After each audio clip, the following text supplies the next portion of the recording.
எல்லோருக்கும் வணக்கம். நான் உங்க தமிழ். குருட்சேத்திரம் 4வது பாகம். மோப்ப குலையும் அனிச்சம் முகர்ந்திருந்து நோக்க குலையும் விருந்து. மோப்ப குலையும் அனிச்சம் முகர்ந்ததுமே வாடிவிடும் மென்மையான மலர் அனிச்சம் மலர். இரும்பை விட அடர்த்தியான கடினமான அனலிய உலோகத்தை போன்றவனின் மார்பில் முகரப்பட்ட அந்த நொடியே வாடிவிடும் மென்மையான அனிச்சம் மலர் போன்றவள் மோதியதும் நிலை தடுமாறி பின்னால் விழப்போக சட்டென்று மெல்லிய இடையை பற்றி நிறுத்தியவன் குனிந்து அவளின் முகத்தை பார்த்ததில் 9 வருடங்களுக்கு முன் தான் செய்த குறும்புத்தனத்தால் காயம்பட்டு விழிகளில் நீரோடு தன்னையே விழிவிரிய பார்த்திருந்த அந்த 9 வயது சிறுமி இன்று பிரமிக்கத்தக்க அளவுடன் உடலெங்கும் ஒரு செழிப்பு பரவி கிடக்க தேவ மங்கை உயிர் பெற்றது போல தன் வெகு அருகில் நிற்பதைக் கண்ட அபிமன்யுவின் எஃகு இதயத்தையும் ஒரு உலுக்க உலுக்கினாள் ரதி. அணிந்திருப்பதே தெரியாத அளவிற்கு அவளின் நிறத்திற்கு இணையான இளம் சிகப்பு வர்ணத்தில் ஷார்ட் டாப்ஸும் அதற்கு ஏற்றாற்போல கருப்பு நிற ஜீன்ஸும் அணிந்திருக்க, அளவில் சிறியதாதலால் சட்டைக்கும் பேண்டிற்கும் இடையில் லேசாக தெரிந்த வெற்று இடையில் தன் வலுவான முரட்டு கரத்தை கொடுத்து இறுக்கி பிடித்திருந்தவன் தன் முகத்தை அண்ணார்ந்து பார்த்திருப்பவளின் பனியில் நனைந்த ரோஜா பூவை போன்ற வதனத்தை கண்டு அவளின் காதுக்கு அருகில் குனிந்தவன் செவி மடல்களை தன் உதடுகளால் உரசியவாறு ஆழ்ந்த குரலில், இப்ப ஞாபகம் வந்துடுச்சுன்னு நினைக்கிறேன் என்று சொல்லிவிட்டு அவளை இழுத்து தன்னோடு இறுக்கிக் கொள்ள, நிமிடத்திற்கும் குறைவான நேரத்திற்குள் அனைத்துமே நடந்துவிட்டதை கண்டு அபிமன்யு தங்களின் தங்கையை இழுத்து தழுவிய அந்த நொடியில் தடுப்பு சுவரில் இருந்து சடாரென்று தாவி கீழே குதித்திருந்தனர் ஆதித்யாவும் அபிஷேக்கும். இறுக்கி பிடித்திருந்தவனின் வலுவான பிடியில் ரதியின் மிருதுவான இடை கண்ணி போகும் அளவிற்கு வலிக்க, அண்ணாந்து அவன் முகத்தை பார்த்திருந்தவளின் விழிகளின் வசீகரத்தில் மோகமும் ஈர்ப்பும் போட்டி போட்டுக்கொண்டு ஊற்றெடுத்து வலிய ஆண்மகனின் உணர்ச்சிகள் அவன் இதயத்தை சம்மட்டியால் அடிக்க துவங்க, சிந்திக்கும் திறனை அறவே இழக்கச் செய்யும் உலக நிலையை அடியோடு மறக்கத் தூண்டும் சித்தினி ஒருத்தி கையில் கிடைத்து விட்டதால் அவன் கரம் நன்றாக அவளின் இடையை மேலும் இறுக்கி பிடிக்க, கொதித்தெழுந்த இரட்டையர்களோ தங்கையை அபிமன்யுவிடம் இருந்து பிரித்து எடுத்து தங்களுக்கு இடையில் நிறுத்தி கொண்டார்கள். அவர்களின் முகத்தில் தெரிந்த கோபத்தையும் வெடுக்கென்று தன் அணைப்பில் இருந்து அவளை இழுத்தவர்களின் வேகத்தையும் தங்களின் ஈட்டியின் முனை போன்ற வேல்விழிகளால் அவளை தொடாதே என்று அறிக்கையிட்ட எச்சரிக்கை உணர்வையும் கண்டு தன் அதரங்களை விரித்து சிரித்த அபிமன்யு அஸ்வினியின் கரம் பற்றியவன் தன் காரை நோக்கி நடப்பதற்கு அடியெடுத்து வைத்தவன் மீண்டும் ஒரு முறை ரதியின் மீது தன் கனமான பார்வை அம்பை பதிக்க, காந்தத்தின் ஈர்ப்பையும் தகிக்கும் வீச்சில் உருகும் மென் தங்கம் போல காதலின் அனலையும் கலந்து அவன் வீசியதில் நடந்து கொண்டிருப்பது அனைத்தும் கனவா அல்லது நிஜமா என்று தெரியாமல் மெய்மறந்து நின்றிருந்தாள் அந்த இரட்டையர்களின் தங்கு. கூர்மையும் அதனில் நீ என் தங்கையை தொட நினைக்கும் முன்பே நான் உன் தங்கையை தொட்டிருப்பேன் என்று பழிச்சிடும் கடுமையும் என்று தன் தமையன்களை மறைமுகமான சீற்றத்துடன் பார்த்திருந்தவனின் விழிகளில் தன்னை கண்டதும் நொடிக்கும் கீழான நேரத்தில் சட்டென்று பார்வையின் பாசையை மாற்றியவனின் கண்களில் தன்னை ஒரே நிமிடத்தில் வீழ்த்துவிட்டு சென்றவனின் அகன்ற முதுகையும் இருக்கும் இடமே தெரியாது குறுகிய இடையாளின் முழு இடையும் அவனின் ஒரு கர வளைவிற்குள் அடக்கி இருந்தவனின் வலிமையும் வனப்புமான உருவத்தையும் இமைகள் தட்டாமல் பார்த்து கொண்டிருந்தவளுக்கு முதல் முறை அந்நிய ஆணின் ஸ்பரிசத்தால் இன்னும் மிரட்சியும் உணர்ச்சிகளின் கொந்தளிப்பும் அடங்காது இருந்தவளுக்கு அவன் பல அடிகள் தூரத்தில் நடந்து கொண்டிருந்தாலும் தனது நாசியில் வீசிக்கொண்டிருக்கும் அவனின் பிரத்யேக வாசம் காண்பது அனைத்தும் கனவில்லை என்பதை அந்த பெண்ணின் இதயத்திற்கு அழகாக உணர்த்தியது.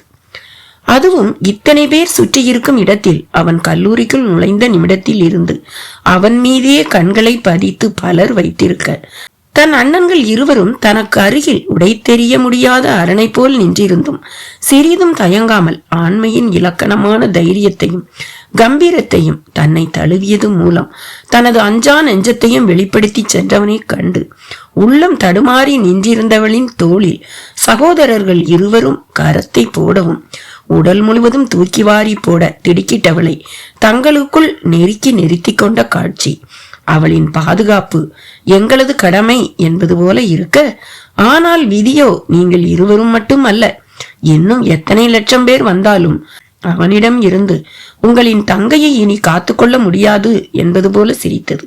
நடந்து கொண்டிருந்த அனைத்தையும் அண்ணனின் கட்டளைப்படி காருக்குள் அமர்ந்து கொண்டே பார்த்து கொண்டிருந்த இளையவள் அபிமன்யு ரதியை இழுத்ததும் அதிர்ந்து அரண்டவள் சட்டென்று காரை விட்டு கீழே இறங்கி இருக்க, தங்களின் காரை அஸ்வினி நெருங்கியதும் அவளை கண்டு வேகமாக ஓடி வந்த ரோகிணி அவளின் கரம் பற்றவும், இந்த முறை மூளை உறைந்து புத்தி மரத்து இதயம் தன் துடிப்பை அதிகரித்து சிலையென நிற்பது அதுவரை ரதியுடன் இணைந்து அபிமன்யுவின் முதுகையே வெறித்து பார்த்து கொண்டிருந்த அபிஷேக்கின் முறையானது.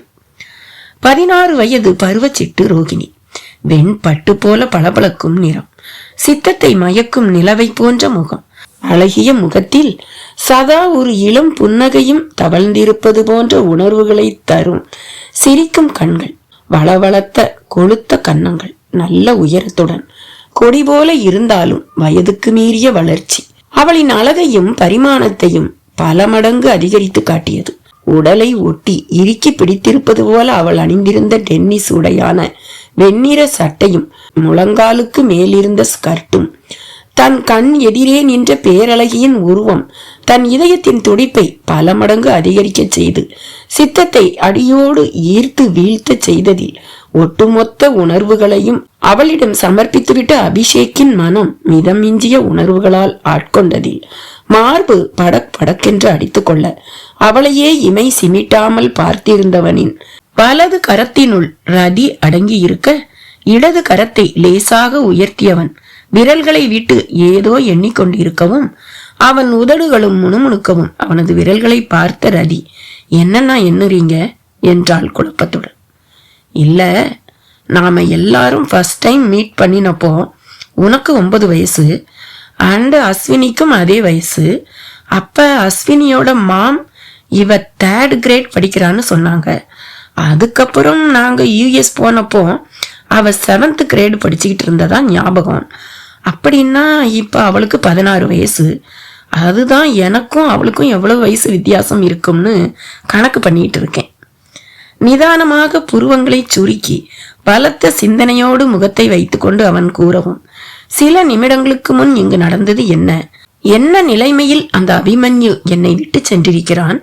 அவன் தங்கையை வேறு இருவரும் சீண்டியதைக் கண்டு அவன் உள்ளத்திற்குள் ஆத்திரம் கொதித்து கொண்டிருக்கிறது. ஆனால் இவை அனைத்தையும் சடுதியில் மறந்து தனக்கு ஜோடி தேடும் அண்ணனை கண்டவள் கொதித்து எழுந்தாள். ஆனால் தங்கையின் முகம் கோபத்தில் சிவந்திருப்பதை கண்டு கொள்ளாமல் தன் முகத்தையே கூர்ந்து பார்த்திருக்கும் ஆதித்யாவை கண்டவன், ஆதி, ஒரு டவுட், டென்னிஸ் ட்ரெஸ் போட்டுட்டு இருக்கிறதுனால ஸ்கூலா இல்ல காலேஜான்னு தெரியல, ஆனா நிச்சயம் 16 வயசுக்கு ஸ்கூல் தான் படிச்சிட்டு இருப்பா. சின்ன பொண்ணாச்சே, எனக்கு பொருத்தமா இருப்பான்னு நினைக்கிறேன் என்று சீரியஸாக கேட்கவும், தம்பியின் கேள்வியில் அவன் முகத்தில் தோன்றியிருக்கும் தீவிர சிந்தனையில் அடக்க மாட்டாமல் வாய்விட்டு சிரித்தான் ஆதித்யா. என்றால் அண்ணன்கள் இருவரின் சேட்டையும் பொறுக்காதவள், அட பாவீங்களா, நீங்க 2 பேரும் சேர்ந்து பண்ணின கூத்துக்கு உங்களுக்கு நீங்க ஆள் செட் பண்ற விளையாட்டுல என்னை பகடைக்காயா மாத்தினதும் இல்லாம இப்ப புதுசா ஒரு கதையை வேற ஓபன் பண்றீங்களா என்று சத்தமாக கத்தியவள் எம்பி குதித்து அபிஷேக்கின் பிடரியில் அடித்துவிட்டு காரை நோக்கி ஓடினாள். தங்கையின் செய்கையில் தானும் சிரித்த அபிஷேக் அவளை துரத்தி கொண்டு ஓட, அதற்குள் தனது காரை கிளப்பியிருந்த அபிமன்யு சிறு பிள்ளை போல் அடித்து பிடித்து விளையாடும் ரதியை தனது ரியர் வியூ கண்ணாடியில் பார்த்திருந்தவனின் மனதிற்குள் ஆணி அடித்தது போல உறைந்திருந்தாள் அந்த அழகிய ராட்சசி.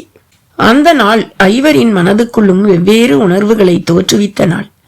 உணர்ந்தோ உணராமலோ தனது இதயத்தை ரதியிடம் இடம் பெயர்த்து அவளின் இதயத்தை தான் பெற்று சென்ற அபிமன்யு, தன்னை விட 5 வயது சிறிய பெண்ணானாலும் இவள் என்னவளே என்று கண்டதும் காதலில் விழுந்திருந்த அபிஷேக், உன் அண்ணன் என்ன 1000 பேர் சூழ்ந்திருக்கும் யுத்த படையே என்னை எதிர்த்தாலும் நீ எனக்குத்தான் என்று தன் இதயத்தை தன்னவளிடம் உணர்த்தியிருந்த ஆதித்யா.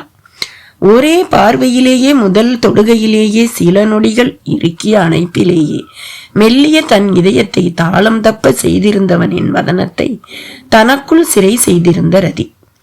மின் தூக்கியில் தன்னை இறுக பிடித்து மென்மையாக முத்தமிட்டு காதலை சொல்லி இருந்தவனை அறிந்தோ அறியாமலோ தனக்குள் பூட்டி வைத்துக் கொண்ட அஸ்வினி காரை செலுத்திக் கொண்டே ரியர் வியூ கண்ணாடியில் தன் தங்கையை பார்த்த அபிமன்யு அவள் தான் பார்ப்பது தெரிந்தும் வெளியில் வேடிக்கை பார்ப்பதை போல நடிக்கவும் அவளின் கலங்கிய முகத்தை கண்டு விருட்டென்று காரின் பிரேக்கை அழுத்த கிட்டத்தட்ட ரேஸ் கார் வேகத்தில் போய்கொண்டிருந்த தங்களின் கார் சடாரென்று வேகத்தை குறைத்ததும் பின்னிருக்கையில் அமர்ந்திருந்த பெண்களின் உடல் முழுவதும் முன்னால் மோதியதில் ரோகிணியும் அஸ்வினியும் அதிர்ந்து போய் தங்களின் அண்ணனை பார்க்கவும் சில நொடிகள் நிதானித்து காரை சாலையின் ஓரத்தில் நிறுத்தினான்.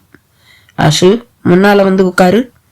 அண்ணனின் குரலில் இருந்த கடினத்தை கண்டதுமே அஸ்வினியின் இதயம் தன் துடிப்பை நிறுத்திவிட்டதை போல இருக்க உள்ளங்கை வெளிப்படையாக வியர்த்து கொட்டியதில் தன் அருகில் அமர்ந்திருந்த ரோகிணியின் கரத்தை இறுக பற்றியவள் சில நொடிகள் அதிர்ந்து அமர்ந்திருக்க அவளின் புறம் திரும்பியவன், உன்னை முன்னால வந்து உட்கார சொன்னேன் என்றான், வார்த்தைகளை கடித்து துப்பியவாறே. அவனின் குரலில் தெரிந்த கடுமையில், அதில் தெரிந்த கட்டளையில் அஞ்சி நடுங்கியவள் அவன் முகம் பார்க்க தைரியம் இல்லாமல் காரை விட்டு கீழே இறங்கியவள் அவன் அருகில் முன் இருக்கையில் அமரவும் சில நொடிகள் ஆழ்ந்து அவளையே பார்த்தவன், இதனாலதான் காலையில உடம்பு சரியில்லை, காலேஜ் போகலன்னு சொன்னியா என்றான். அவனின் கேள்விக்கு பதிலொன்றும் சொல்லாமல் மௌனமாக தலையை கவிழ்ந்தாள். Asu, I am talking to you. நான் பேசுறப்போ என்னோட கண்ணை பாரு என்ற அண்ணனின் அழுத்தமான குரலில் சடக்கென்று அவனை நிமிர்ந்து பார்த்தவளுக்கு தன் புறம் திரும்பி தன்னையே கூர்ந்து பார்த்திருக்கும் அண்ணனை கண்டு அஞ்சு நடுங்கியவளுக்கு ஆதித்யாவையும் அவன் தன் காதலை வெளிப்படுத்தியிருந்த விதத்தையும் சொன்னால் அதி நிச்சயமாக இவர்கள் இருவருக்கும் இடையில் மிகப்பெரிய போரே வெடிக்கும் என்று புரிந்து மெதுவாக இல்லை என்பது போல தலையசைத்தாள். அவளின் அதிர்ந்த முகத்தில் தெரிந்த சஞ்சலத்தையும் தன்னையே இமைக்காமல் பார்த்திருக்கும் விழிகளில் தெரிந்த அச்சத்தையும் கண்டவன் தலை கவிழாமல் பார்வையை மட்டும் லேசாக கீழே தாழ்த்தி அவள் கரங்களை பார்க்க நடுங்கிக் கொண்டிருந்த விரல்களை சட்டென்று இறுக்கி பிடித்து கொண்டவளின் கரத்தை வினாடி நேரம் பார்த்தவன் பின் மெல்ல அவளின் விரல்களை பிரித்தவாறே, அவங்க 2 பேருமே உன்கிட்ட பிரச்சனை பண்ணாங்களா, இல்ல ஒருத்தன் மட்டுமா என்றான் பார்வையை நிமிர்த்தாமலே. இல்ல அண்ணா, அவங்க எதுவும் பண்ணல. மெல்ல அவள் விரல்களை தன் கரத்தில் இருந்து விட்டவன் அவள் கண்களை ஆழ்ந்து நோக்கி, அசு, நீ போய் சொல்றேன்னு உன் கண்ணே காட்டி கொடுக்குது, சொல்லு, 2 பேர்ல எவன், ஆதித்யாவா அபிஷேகா என்றான் ஒவ்வொரு வார்த்தையாக, ஆனால் அழுத்தம் திருத்தமாக. அண்ணா, இல்லண்ணா, அவங்க 2 பேருமே எதுவும் பிரச்சனை பண்ணல, நான் போய் சொல்லலண்ணா, ப்ளீஸ் என்ன நம்புங்க. அப்புறம் ஏன் உன் கை இப்படி நடுங்குது? அது நீங்க வந்து ரதியை அப்படி பிடிச்சிங்களா, அதை பார்த்துட்டு அவங்க அண்ணன்க 2 பேருக்கும் உங்களுக்கு இடையில ஏதாவது சண்டை வந்துடுமோன்னு பயந்துட்டேன், அதுதான், வேற ஒன்றும் இல்லை. இல்லையே, நான் காரை பார்க் செஞ்சப்பவே உன் முகம் சரியில்லையே. அண்ணா ப்ளீஸ்ண்ணா, ப்ளீஸ் ப்ளீஸ்ண்ணா. அவளின் தடுமாற்றமே தன்னிடம் உள்ள அச்சத்தினால்தான் அவள் பொய் சொல்கிறாள் என்பதை தெல்ல தெளிவாக புலப்படுத்த ஏற்கனவே அஞ்சி கலங்கி இருப்பவளை இதற்கு மேலும் சங்கடப்படுத்த மனமில்லாமல் தன் காரை கிளப்பினான். அதுவரை சுவாசம் தடைப்பட்டது போல அடைந்து இருந்ததில் தன்னையும் அறியாமல் பெருமூச்சு விட்டவளை அபிமன்யுவின் ஆழ்மனம் குறித்து கொண்டது. ஒரு வழியாக வீட்டை அடைய மின்னல் வேகத்தில் காரில் இருந்து இறங்கிய தங்கையையே பார்த்திருந்த அபிமன்யு தானும் இறங்கி வீட்டிற்குள் நுழைய எதிர்பட்ட அன்னையிடம் தன் அரண்ட முகத்தை காட்டாமல் விடுவிடுவென்று மாடிப்படிகளில் ஏறிய அஸ்வினிக்கு அறைக்குள் நுழைந்ததும் தான் தன் இதயம் மீண்டும் துடிக்க துவங்கியது போல இருந்தது. வெகு நேரம் வரை கீழே வராமல் இருந்தவள் அன்னை உணவு அருந்த அழைக்கவும், இப்ப போகலன்னா அண்ணாவே மேல வந்தாலும் வந்துருவாங்க என்று வாய்விட்டு சொல்லிக் கொண்டவள் கீழே செல்ல தொண்டைக்குள் இறங்காத உணவை குச்சியை வைத்து தள்ளுவது போல மல்லு கட்டி இறக்கியவள் ஒரு வழியாக உண்டு முடித்து தன் அறைக்கு திரும்ப பால்கனிக்கு சென்றவளின் உள்ளம் முழுவதும் இன்று மாலை நடந்த சம்பவங்களிலேயே நிலைத்து இருந்தது. ஆதித்யாவையும் அபிஷேக்கையும் வெட்டி வீழ்த்தும் கோபத்துடனும் எரிமலையின் சீற்றத்துடனும் இருந்தாலும் தன் ஆக்ரோசத்தை வெகு இலகுவாக கட்டுப்படுத்தி கொண்டு அவர்களுக்கு எதிராக போரிடும் அரசனை போல நின்றிருந்த அண்ணனையும் தங்களின் கண் எதிரிலேயே தங்கையை தழுவியவனின் உயிரை அந்த நிமிடமே வேரோடு பறித்து எரியும் ஆங்காரத்தை சிறிது நேரத்திலேயே கட்டுக்குள் கொண்டு வந்து வெகு அமைதியாக நின்றிருந்த இரட்டையர்களையும் நினைத்து மனம் கலங்கிய நிலையில் ஊஞ்சலில் அமர்ந்து முழங்காலில் தலை சாய்த்து ஆகாயத்தையும் அதில் படர்ந்திருந்த இருளையும் பளிச்சென்று மின்னிக்கொண்டிருக்கும் நட்சத்திரங்களையும் பார்த்து கொண்டிருந்தவளை தேடி மேல் தளத்திற்கு வந்தாள் ரோகிணி. அங்கு ஊஞ்சலில் தனித்து அமர்ந்து தீவிர யோசனையில் இருக்கும் அக்காவை கண்டு அவள் அருகில் வந்தவள், அசோகா என்றவாறே அவளின் தோளில் கை வைக்கவும் திடுக்கென்று தூக்கி வாரி போட்டது அஸ்வினிக்கு. சடார் என்று திரும்பி பார்த்தவள் அங்கு தன் தங்கையை கண்டதும், என்ன ரோஹி, கூப்பிடக்கூடாதா? பாரு எப்படி பயந்துட்டேன்னு என்று கிட்டத்தட்ட அலறியே விட, நான் 2-3 தடவை கூப்பிட்டேன்க்கா, உங்க காதலையே விழல, அதான் தொட்டேன். ஏன்கா, ஏன் இவ்வளவு பயம் என்று சொல்லிக்கொண்டே அவள் அருகில் அமர்ந்தாள். தனக்கு வெகு அருகில் அமர்ந்து தன் முகத்தையே நிமிர்ந்து பார்த்திருக்கும் தங்கையை கண்டவள் தன்னை நிலைப்படுத்த படாத பாடுபட அக்காவின் முகத்தில் தெரிந்த கலவரத்தையும் கண்களில் தேங்கியிருந்த நீரையும் அவளிடம் தெரிந்த பதட்டத்தையும் கண்ட ரோகிணி துடித்துத்தான் போனாள். என்னாச்சுக்கா, ஏன் ஒரு மாதிரியாவே இருக்கீங்க? இன்னைக்கு காலேஜ்ல நடந்ததை நினைச்சிட்டு இருக்கீங்களா? ஆமா ரோஹி, எனக்கு ரொம்ப பயமா இருக்குடி. இது எங்க போய் முடியும்னு தெரியல. எதுக்கா? தன் தங்கையின் கேள்விக்கு அவளை திரும்பி பார்த்தவள், சின்ன பெண், அவளிடம் அனைத்தையும் சொல்லலாமா என்று ஒரு பக்கம் தோன்றினாலும் இவள் வேறு யாரிடமும் சொல்லிவிட்டாள் என்ற யோசனையும் வந்துவிட தமக்கையின் முகத்தில் படர்ந்திருந்த குழப்ப ரேகையை கண்ட ரோகிணி அவளின் கரம் பற்றி தன் மடியில் வைத்து கொண்டு அவளின் விரல்களுக்கு இடையில் தன் விரல்களை நுழைத்து கொண்டு, என்னக்கா அப்படி பாக்குறீங்க? என்கிட்ட மனசு விட்டு சொல்லுங்க. இத்தனை நாள் அப்படித்தானே இருந்தோம், இப்ப மட்டும் என்ன வந்துடுச்சு? ஏன் நான் வேற யார்கிட்டையாவது சொல்லிடுவேன்னு புதுசா சந்தேகம் வந்துடுச்சா என்ன என்றாள் கனிவோடு. தங்கையின் கேள்வியில் பதறிய அஸ்வினி, சேச்ச அப்படியெல்லாம் இல்ல ரோஹி என்றவள் சற்றே தயங்கி நடந்த அனைத்தையும் கூற துவங்கினாள். ஆனால் ஆதித்யா தன்னை முத்தமிட்டதை மட்டும் மறைத்து நடந்தவைகளை மிதமிஞ்சிய வியப்புடன் வாய் பிளந்து ரோகிணி கேட்டுக்கொண்டிருக்க, ரோஹி, ஆதித்யா, ரதி, அபிஷேக் இவங்க 3 பேரும் யாருன்னு நமக்கு நல்லாவே தெரியும். நான் யாருன்னு அவங்களுக்கும் தெரியும். இவங்களோட டாட்கும் நம்ம டாட்கும் என்ன ரிலேஷன்ஷிப், எந்த அளவுக்கு பிசினஸ்ல இவங்க 2 பேரும் எதிரிங்க மாதிரி இருக்காங்கன்னு தெரியும். இதுல எனக்கு தெரிஞ்சு சின்ன வயசுல இருந்தே அபிமன்யு அண்ணாவுக்கும் இவங்க 2 பேரையும் பிடிக்காது. நம்ம டேடியோ மம்மியோ அவங்கள பத்தி எப்பவாவது பேச்சை எடுத்தா அண்ணனோட முகம் மாறுறத நான் பார்த்திருக்கேன். அதுக்காகவே மம்மி அவங்கள பத்தி பேசுறத சட்டுன்னு நிறுத்தி இருக்கிறதையும் நான் பார்த்திருக்கேன். இந்த சூழ்நிலையில ஏன் இப்படி அவங்க என்கிட்ட நடந்துக்கிறாங்க, இதனால வரப்போற பின் விளைவுகள் என்னன்னு கொஞ்சமாவது யோசிச்சாங்களா? என்ன லவ் பண்றாங்கன்னா அது நடக்கிற காரியமா?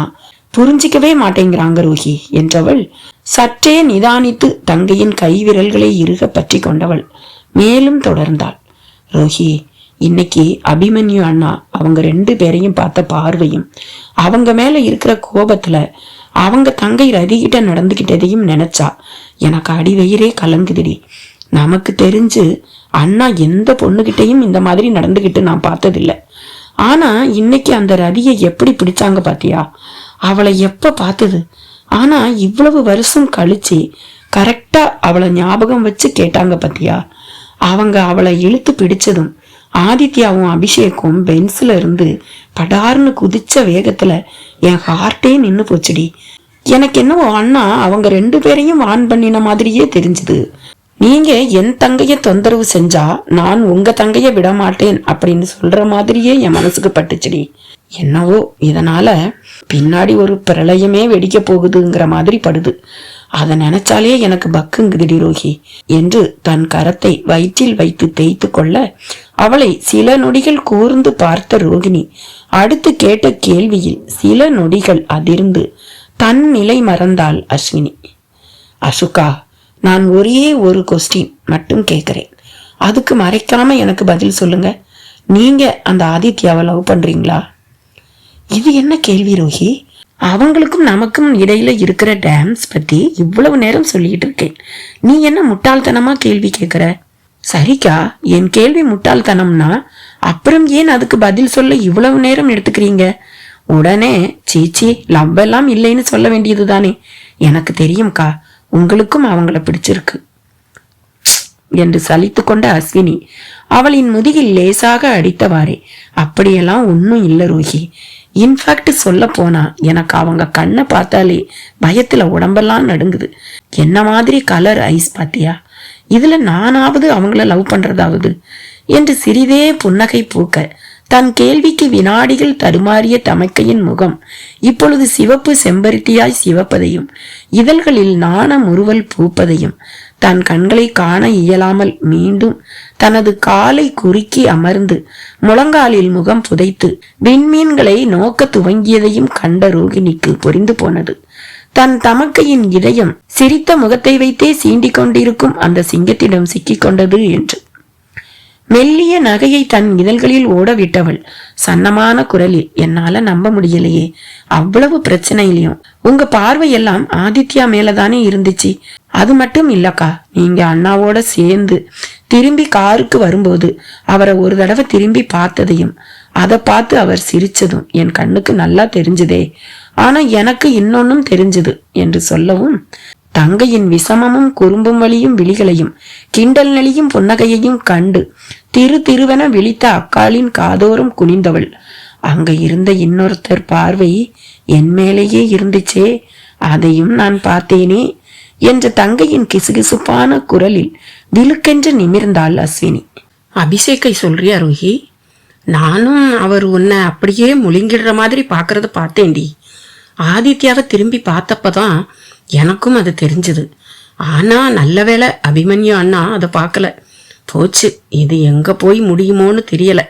இது மட்டும் டேடி காதுல விழுந்துச்சு, நான் தாண்டி ஃபர்ஸ்ட் தொலைஞ்சேன் என்று கலங்கி துடிக்க துவங்கியவளின் கன்னத்தில் அழுந்த முத்தமிட்டு எழுந்த ரோகிணி, எல்லாம் நல்லபடியா முடியும்னு என் மனசுக்கு தோணுதுக்கா. உங்க நல்ல மனசுக்கு எல்லாம் நல்லதே நடக்கும். என்ன நாரதர் கலகம் நன்மையில முடியுங்கிற மாதிரி கொஞ்சமோ பெருசோ ஏதோ ஒரு கலகம் வரும். ஆனா கடைசியில உங்க விருப்பப்படிதான் எல்லாமே நடக்கும்.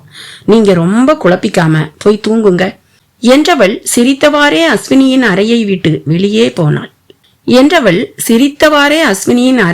வெளியேறினாள். அங்கு தன் அறையில் நீண்ட நேரம் வரை மடிக்கணினியில் வேலை பார்த்து கொண்டிருந்த அபிமன்யுவின் கண்கள் களைத்து போய் உறக்கம் தழுவ துவங்க கணினியை அருகிலிருந்த மேஜையில் வைத்துவிட்டு கண்களை அழுத்தி தேய்த்தவன் கட்டிலில் படுத்தான். மாலையில் நடந்து முடிந்திருந்த சம்பவத்தை அவன் மனம் அசை போட துவங்கியது. முதல் நாள் தன்னை கண்டு அரண்டு போன அஸ்வினியின் முகத்தில் இருந்து துவங்கிய அவன் நினைவுகள் பின் நடந்த அனைத்தும் ஒவ்வொன்றாக திரைப்பட காட்சி போல படர்ந்து விரிய கண்களின் அசதியால் மெல்ல உறங்கத் துவங்கியவனின் ஆள் மனதில் நிழல் போல தோன்றி ஆடியது அந்த முகம். ரதி, பெயருக்கு ஏற்றாற் போல அழகிய ரதிதான். அவளின் அழகு சலனமில்லாமல் மெல்லிய அலைகளை அபிமன்யுவின் ஆள் மனதிற்குள் உருவாக்கி கொண்டிருந்தது. காண்போரின் சித்தத்தை மட்டுமல்ல, அவர்களின் ஆத்மாவின் அடி ஆழம் வரை ஊடுருவி பாய்ந்து சென்று அவர்களை தன் அழகில் லயித்து கிடக்கச் செய்யும் ஓவிய பாவைதான் அவள். முதன் முறை நான் விரும்பாவிட்டாலும் என் இதயம் விரும்பியதைப் போல உரிமையோடு இடைபெற்றி என்னருகே இழுத்து அணைத்து கொண்ட பெண் அவள். அவளின் ஸ்பரிசம் என் உடலில் பட்ட அந்த நொடி, முத்தமிடும் தூரத்தில் இருந்த அவளின் மேனியில் இருந்து வந்த அந்த நறுமணத்தை நான் முகர்ந்த அந்த வினாடி இனம் புரியாத ஒரு அழகிய உணர்ச்சி உச்சி முதல் உள்ளங்கால் வரை மின்னல் போல் ஓடிச் சென்று என் உயிரின் வேறு வரை பாய்ந்து என் மனதை நிலைகுலைய செய்ததே. அதிலும் நான் அவளை வலிய இழுத்து அணைத்த பொழுது பெரிதும் இருக்கப்பட்டதினாலும் முகத்தை என் விலாசமான மார்பில் புதைத்து இருந்ததாலும் மூச்சு திணற என்னை அதிர்ந்து நிமிர்ந்து பார்த்தவள் என் விழிகளை சந்திக்க இயலாமல் தவித்த அந்த நொடிகள்தான் அவளின் பேரழகு முகத்தை நான் காண அவளின் தமையன்கள் விட்டார்கள் என்றாலும் அந்த சிறிய நேரத்தில் சாந்தமான மயக்கத்தையும் பெரும் சூறாவளியையும் ஒரே நேரத்தில் எழுப்பும் தேவ மங்கையென நின்றிருந்தாளே. உச்சி வகிட்டிலிருந்து நெற்றியில் துவங்கிய அபிமன்யுவின் மன கண்ணின் பயணம் அலங்காரம் எதுவுமே இல்லாமல் இருந்தும் மனோகரமான முகத்தில் ஒட்டிக்கொண்டிருந்த சில முடிக்கற்றைகளிலும் பிறை வடிவத்திலான நெற்றியில் வடிவான புருவ அமைப்புகளிலும் குறும்புத்தனமும் விஷமமும் போட்டி போட்டுக்கொண்டு என்னுடன் விளையாடாதே என்று எச்சரிக்கும் வசீகரிக்கும் கருவிழிகளிலும் காண்போரை வருடச் செய்யும் பஞ்சு போன்ற மென்மையான கன்னங்களிலும் வரைந்து வைத்ததைப் போல அந்த நொடியே இதழை ஒற்ற அழைப்பு விடுக்கும் செந்நிற அதரங்களிலும் செக்க செவேலென்ற கழுத்தில் தொங்கிக் கொண்டிருந்த சிவப்பு பதக்கத்திலும் என்று தொடர்ந்தது. உதடுகள் துடிக்க, இமைகள் படபடக்க என்னிடம் இருந்து விடுபட போராடி கொண்டிருந்தவள் வலுவோடு என் மார்பை பிடித்து தள்ள முயற்சித்தாலும் வலிமையை விட என் மார்பில் பதிந்திருந்த அவளின் மெல்லிய மலர் கரங்களில் மென்மையே கலந்திருந்ததை நினைத்து கொண்டிருந்தவனின் எண்ணங்கள் அனைத்தும் இனிமையாக சுழலத் துவங்க, சுழன்ற உணர்வுகள் இறுதியாக பளபளத்த சிகப்பு கல் மூக்குத்தியில் வந்து நிலைக்க, தன் அன்னை திவ்யாவை போலவே அதே நிறத்தில் மூக்குத்தி, நாகரீக உடையில் கோவிலில் வீற்றிருக்கும் பொன் சிலை, தன்னையும் அறியாமல் தன்னவளாக இதயத்திற்குள் அவளை இத்தனை வருடங்களாக பொத்தி வைத்திருக்கும் அவனின் ஆள் மனது விழித்து கொண்டதில் 9 வருடங்களுக்கு முன் தன்னால் சீண்டப்பட்டதால் அழுது கொண்டிருந்தவளின் வதனம் ஆழ்ந்த நித்திரையில் இருந்தவனின் நினைவில் விரிந்து புத்தியில் சம்மட்டியால் அடித்தது போல் தோன்ற சடார் என்று எழுந்து அமர்ந்தான் அபிமன்யு. என்ன இது? சிறிய வயதில் நான் அவளை ஒரே ஒரு முறை பார்த்திருக்கிறேன். அதற்கு பிறகு அவளை வேறு எங்கும் பார்த்தது போல ஞாபகம் கூட இல்லை. இத்தனை ஆண்டுகள் கழித்து அவள் முகம் என் மனதில் பதிந்திருக்கிறது என்றால் அவனுக்கே அவன் மனம் போகும் போக்கு புரியவில்லை. விருட்டென்று கட்டிலில் இருந்து எழுந்தவன் குளியல் அறைக்குள் சென்று குழாயை திறந்துவிட்டு முகத்தில் படீரென்று குளிர்ந்த நீரை தெளித்து தலைமுடியை அழுந்த கோதியவாறு கண்ணாடியில் தன் பிம்பத்தை பார்த்தான். அணிந்திருந்த வெள்ளை சட்டைக்கு இடையில் தெரிந்த வெற்று மார்பில் ஒட்டியிருந்த சிகப்பு பொட்டை கண்டவனின் புருவம் சுருங்கியது. அவளின் முகம் தன் நெஞ்சில் புதைந்து இருந்த பொழுது அவளின் நெற்றியில் இருந்து அபிமன்யுவின் மார்புக்கு இடமாறி இருந்தது ரதியின் பொட்டு. குனிந்து சில நொடிகள் அந்த சிகப்பு பொட்டையே பார்த்தவன் விரல்களால் எடுத்து அதை தூக்கி எறிய போக உள்ளுணர்வு எதனையோ உணர்த்தியதில் மீண்டும் அந்த பொட்டை பார்த்தவாறே நின்றிருந்தவனின் இதயம் அவனையும் அறியாமல் ஒருமுறை சிலிர்த்து அடங்கியதில் அபிமன்யுவின் இதழோரம் மென்மையான நகை பூத்தது.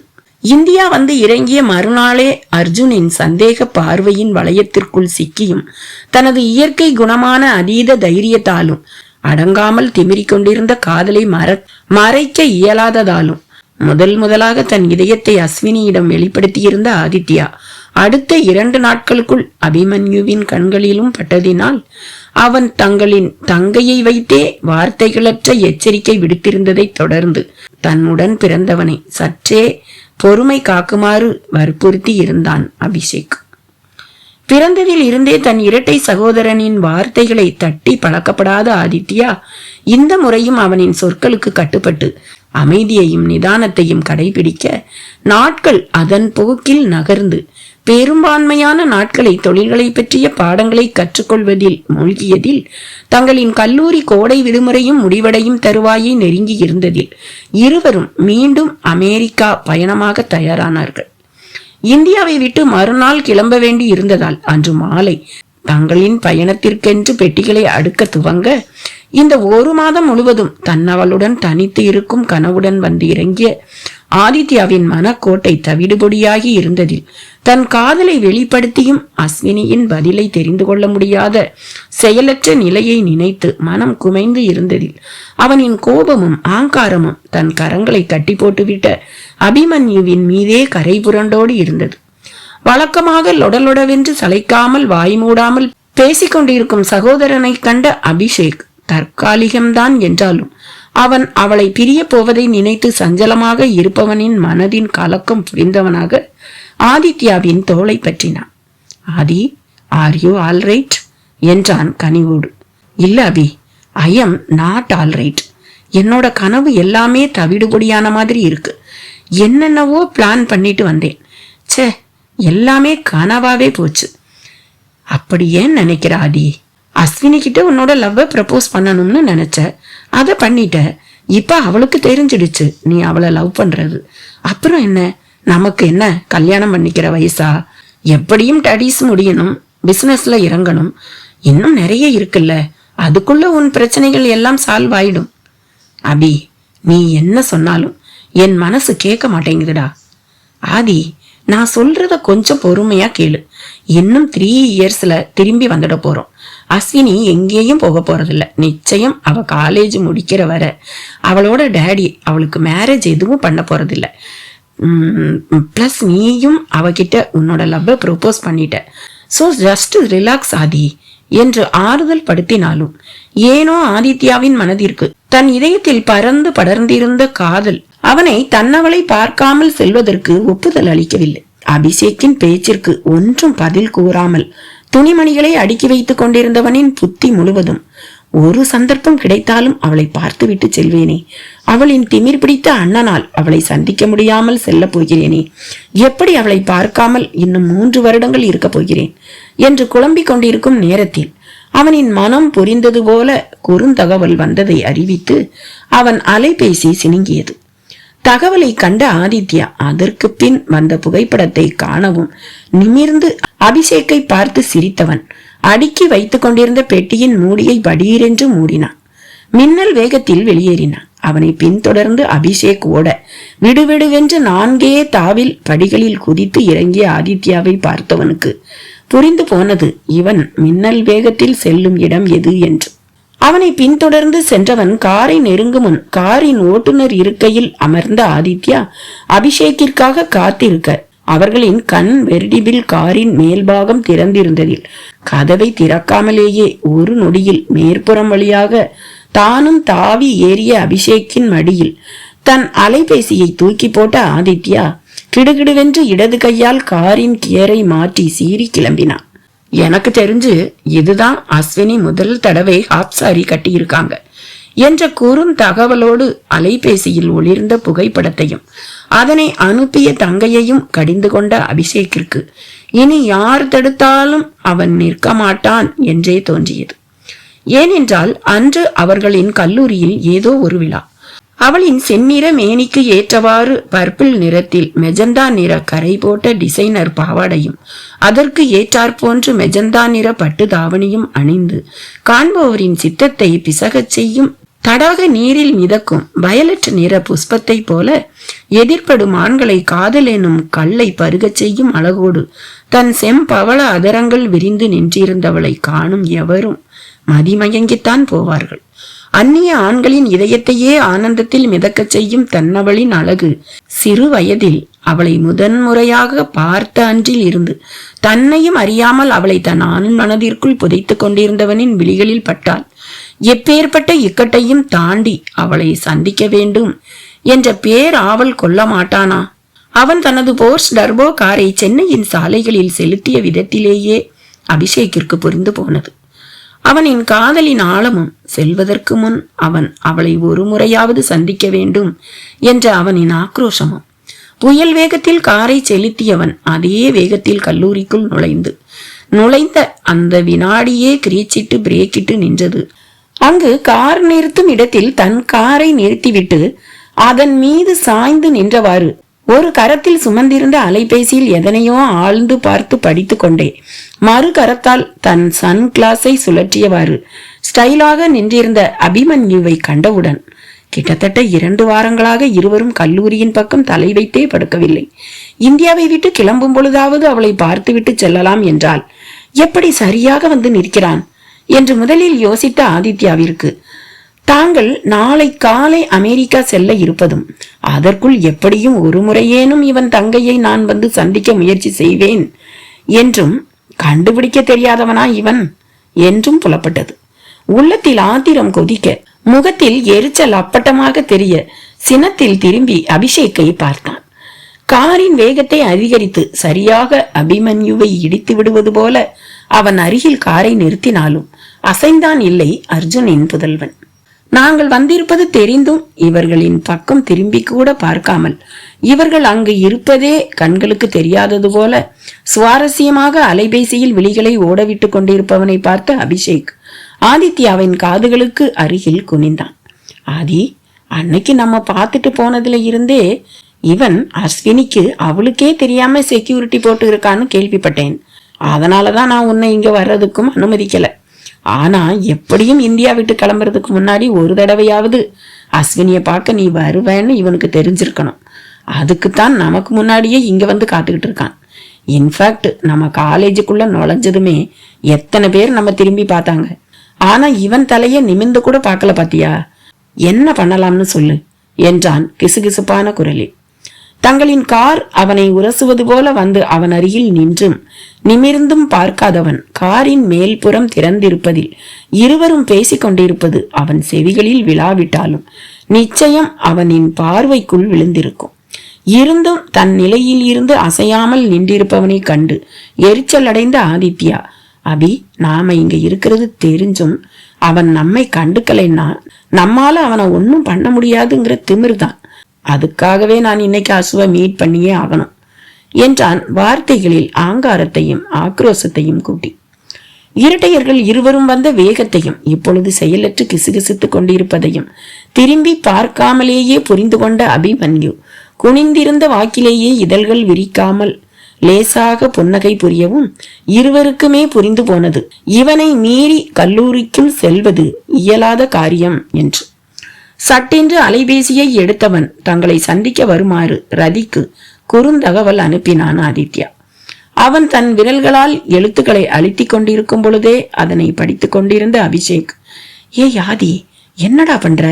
இவன் ஏற்கனவே ரதிய நம்ம கண்ணு முன்னாடியே பிடிச்சு இழுத்து நம்மள மிரட்டாம மிரட்டிட்டு போனான். இப்ப நீயே அவளை இங்க வரவழைச்சு இவன் கையில பிடிச்சு கொடுத்துடுவ போல இருக்கே. நாம அஸ்வினிய திரும்பி வந்ததுக்கு அப்புறம் பாத்துக்கலாம். அதுக்காக ரதிய பிரச்சனையில சிக்க வைக்க வேண்டாம். அவன் சிரிக்கிற சிரிப்பே சரியில்லை.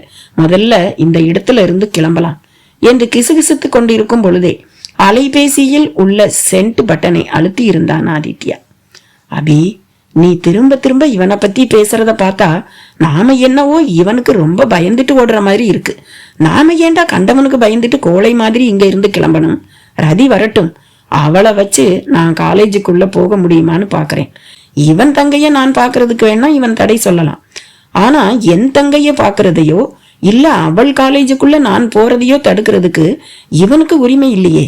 சொல்லி முடிக்கும் முன்னரே காரை விட்டு இறங்க எத்தனித்த ஆதித்யாவின் கரத்தை பற்றி நிறுத்திய அபிஷேக் அபிமன்யுவை நோக்கி தன் தலையை அசைக்க, தலையை குனிந்து அலைபேசியை பார்த்தவாறே மெல்ல சிரித்து கொண்டிருந்த அபிமன்யுவின் இதழ்கள் சட்டென்று இறுகியதை கண்ட ஆதித்யாவிற்கு நன்றாகவே புரிந்து போனது இவன் எதற்குமே தயாராகத்தான் வந்திருக்கிறான் என்று.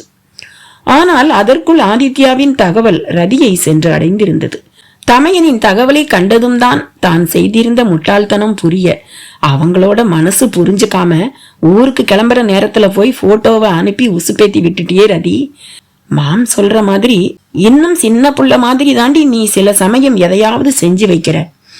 இப்ப என்ன பண்ண போற என்று மானசீகமாக தலையில் அடித்து கொண்டவள் வேகமாக கார் நிறுத்தும் இடத்தை நோக்கி நடக்க, அங்கு தங்கள் அண்ணன்களின் காருக்கு அருகில் அலட்சியமாக தன் காரில் சாய்ந்து நின்றிருந்த அபிமன்யுவை கண்டதும் 2 வாரங்களுக்கு முன் பல வருடங்களுக்கு பின் அவனை சந்தித்த நாளில் அவனின் வெகு அருகாமையில் ஆண் மகனின் முதல் தொடுகையில் தான் நிலைகுலைந்து இருந்த நிமிடங்கள் நினைவுகளில் படர்ந்ததில் உள்ளத்தின் உணர்ச்சிகள் துவண்டு சித்தத்தை சிதற அடிக்கச் செய்தது. சட்டென்று நடை தடைபட தன் அண்ணன்களின் முகத்தையும் அபிமன்யுவின் முகத்தையும் மாறி மாறி பார்த்தவள், கிழிஞ்சது இன்னைக்கு இருக்கு எனக்கு. அன்னைக்கே அப்படி இழுத்து பிடிச்சான், இன்னைக்கு என்ன பண்ண காத்திருக்கானோ? இவன் இருக்கிறது தெரிஞ்சுமா இந்த ஆதி அண்ணா என்னைய இங்க வர சொன்னாங்க?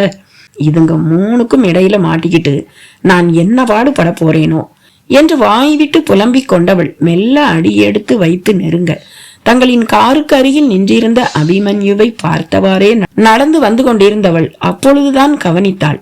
முன்னும் பின்னும் என்று வழி நடுகிலும் கார்கள் நிறுத்தப்பட்டிருப்பதால் நடப்பதற்கு குறுகிய இடைவெளியே இருப்பதையும் தங்களின் காருக்கு செல்ல அபிமன்யுவை தாண்டித்தான் செல்ல வேண்டும் என்பதையும். அவர்களை தான் இருக்கும் இடத்திற்கு வர சொல்லலாம், ஆனால் அவர்களும் அவனை தாண்டித்தானே வர வேண்டும். நிச்சயம் அவன் வேறு ஏதாவது பிரச்சனை செய்வான். அது மட்டும் அல்ல, அவனை கண்டும் அவர்கள் காரிலேயே அமர்ந்திருக்கிறார்கள் என்றால் அவனிடம் இருந்து எதையோ அவர்கள் கண்டிருக்கிறார்கள். பிரச்சனைகளை வலுக்க விடாமல் இருக்கவே அமைதியாக காரை விட்டு இறங்காமல் இருக்கிறார்கள் என்றும் ரதிக்கு புரிந்து போனது.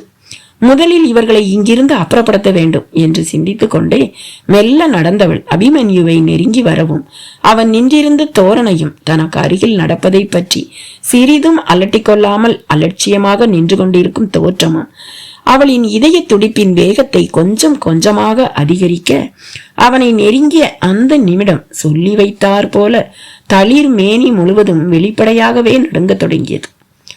ஆனால் அவன் நிமிர்ந்தும் பார்க்காமல் தனது அலைபேசியை நோண்டிக் கொண்டிருந்ததை கண்டு அவனை தாண்டி வேகமாக போக எத்தனித்தவளை அவளின் புடவை முந்தானை காற்றில் பறந்து அபிமன்யுவின் முகத்தை மூடியதும் நிமிர்ந்து பார்க்காமலேயே ஆதித்யாவும் அபிஷேக்கும் அவள் வரும் பாதையை பார்த்து கொண்டிருப்பதை வைத்தே தங்களை நோக்கி ரதி வருவதை புரிந்து கொண்ட அபிமன்யு அவள் தன்னை கண்டதும் தடுமாறி மெதுவாக அடிமேல் அடியெடுத்து வைத்ததை கண்டு மனதிற்குள் சிரித்து கொண்டவன் முகத்தில் அதே இறுக்கமான பாவனையை சுமந்து அலைபேசியை ஆராய்வது போல நின்றிருக்க அவள் தன்னை நெருங்கிய நொடி அவன் நிமிர்ந்து பார்க்கும் முன் தங்களுக்குள் பின்னாளில் ஏற்படக்கூடிய உறவிற்கு இப்பொழுதே பாலம் அமைப்பது போல ஜில்லென்று வீசிய காற்றால் அவளின் புடவை முந்தானை அவன் முகத்தில் படர்ந்தது.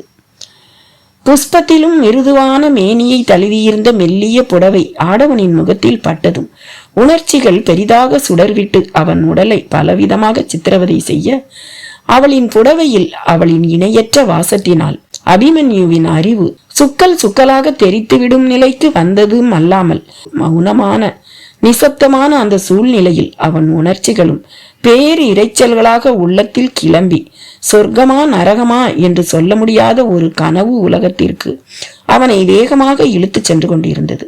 அவனையும் அறியாமல் உணர்ச்சிகள் கரைபுரண்டு தன் வலிமையான உடலில் சஞ்சரித்ததில் மின்னல் வேகத்தில் உடலில் நாடி நரம்புகளிலெல்லாம் பரவுவதை உணர்ந்து சிலிர்த்தவன் சுதாரிக்கும் முன் அவன் முகத்தில் இருந்த முந்தானையை அவள் உருவமும் படக்கென்று அவளின் புடவை முந்தானையை எட்டி பிடித்து இழுத்ததில் நிலை தடுமாறி அவன் மேல் மோதி நின்றாள் ரதி. அபிமன்யுவின் அழகு ரதி. இரண்டாம் முறை அபிமன்யுவின் ஸ்பரிசம் அவளின் மலர் மேனியை திடுக்கிட்டு அதிரச் செய்தது.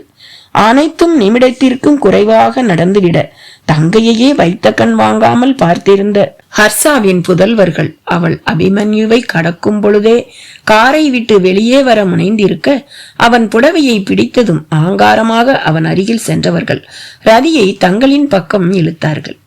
இருவரின் பலத்திற்கும் இணையாக அவளின் புடவையை அப்பொழுதும் விடாது மேலும் இறுக்கி பிடித்திருப்பவனை கண்டு அதிர்ந்த ரதி அண்ணன்களின் பக்கம் சாய்ந்தால் புடவை கிழிந்து அவமானப்பட நேரிடும் என்று புரிந்ததில் வேறு வழியில்லாமல் அபிமன்யுவின் பக்கமே சாய அவளின் பூ உடல் முழுவதும் அவன் மீதே கொழுக்கொம்பாக படர்ந்தது. மாறாப்பை இறுக்கி பிடித்துக் கொண்டு தங்கள் எதிரியின் கை வளைவுக்குள் இருக்கும் தங்கையை கண்டு அதிர்ந்து பார்த்திருந்தனர் அவளின் சகோதரர்கள். தனக்குள் அடங்கி இருப்பது போல ஒடுங்கி நின்றிருந்தவளை குனிந்து பார்த்த அபிமன்யுவின் உள்ளத்திலும் ஆயிரம் ஆயிரம் எழுச்சிகள்.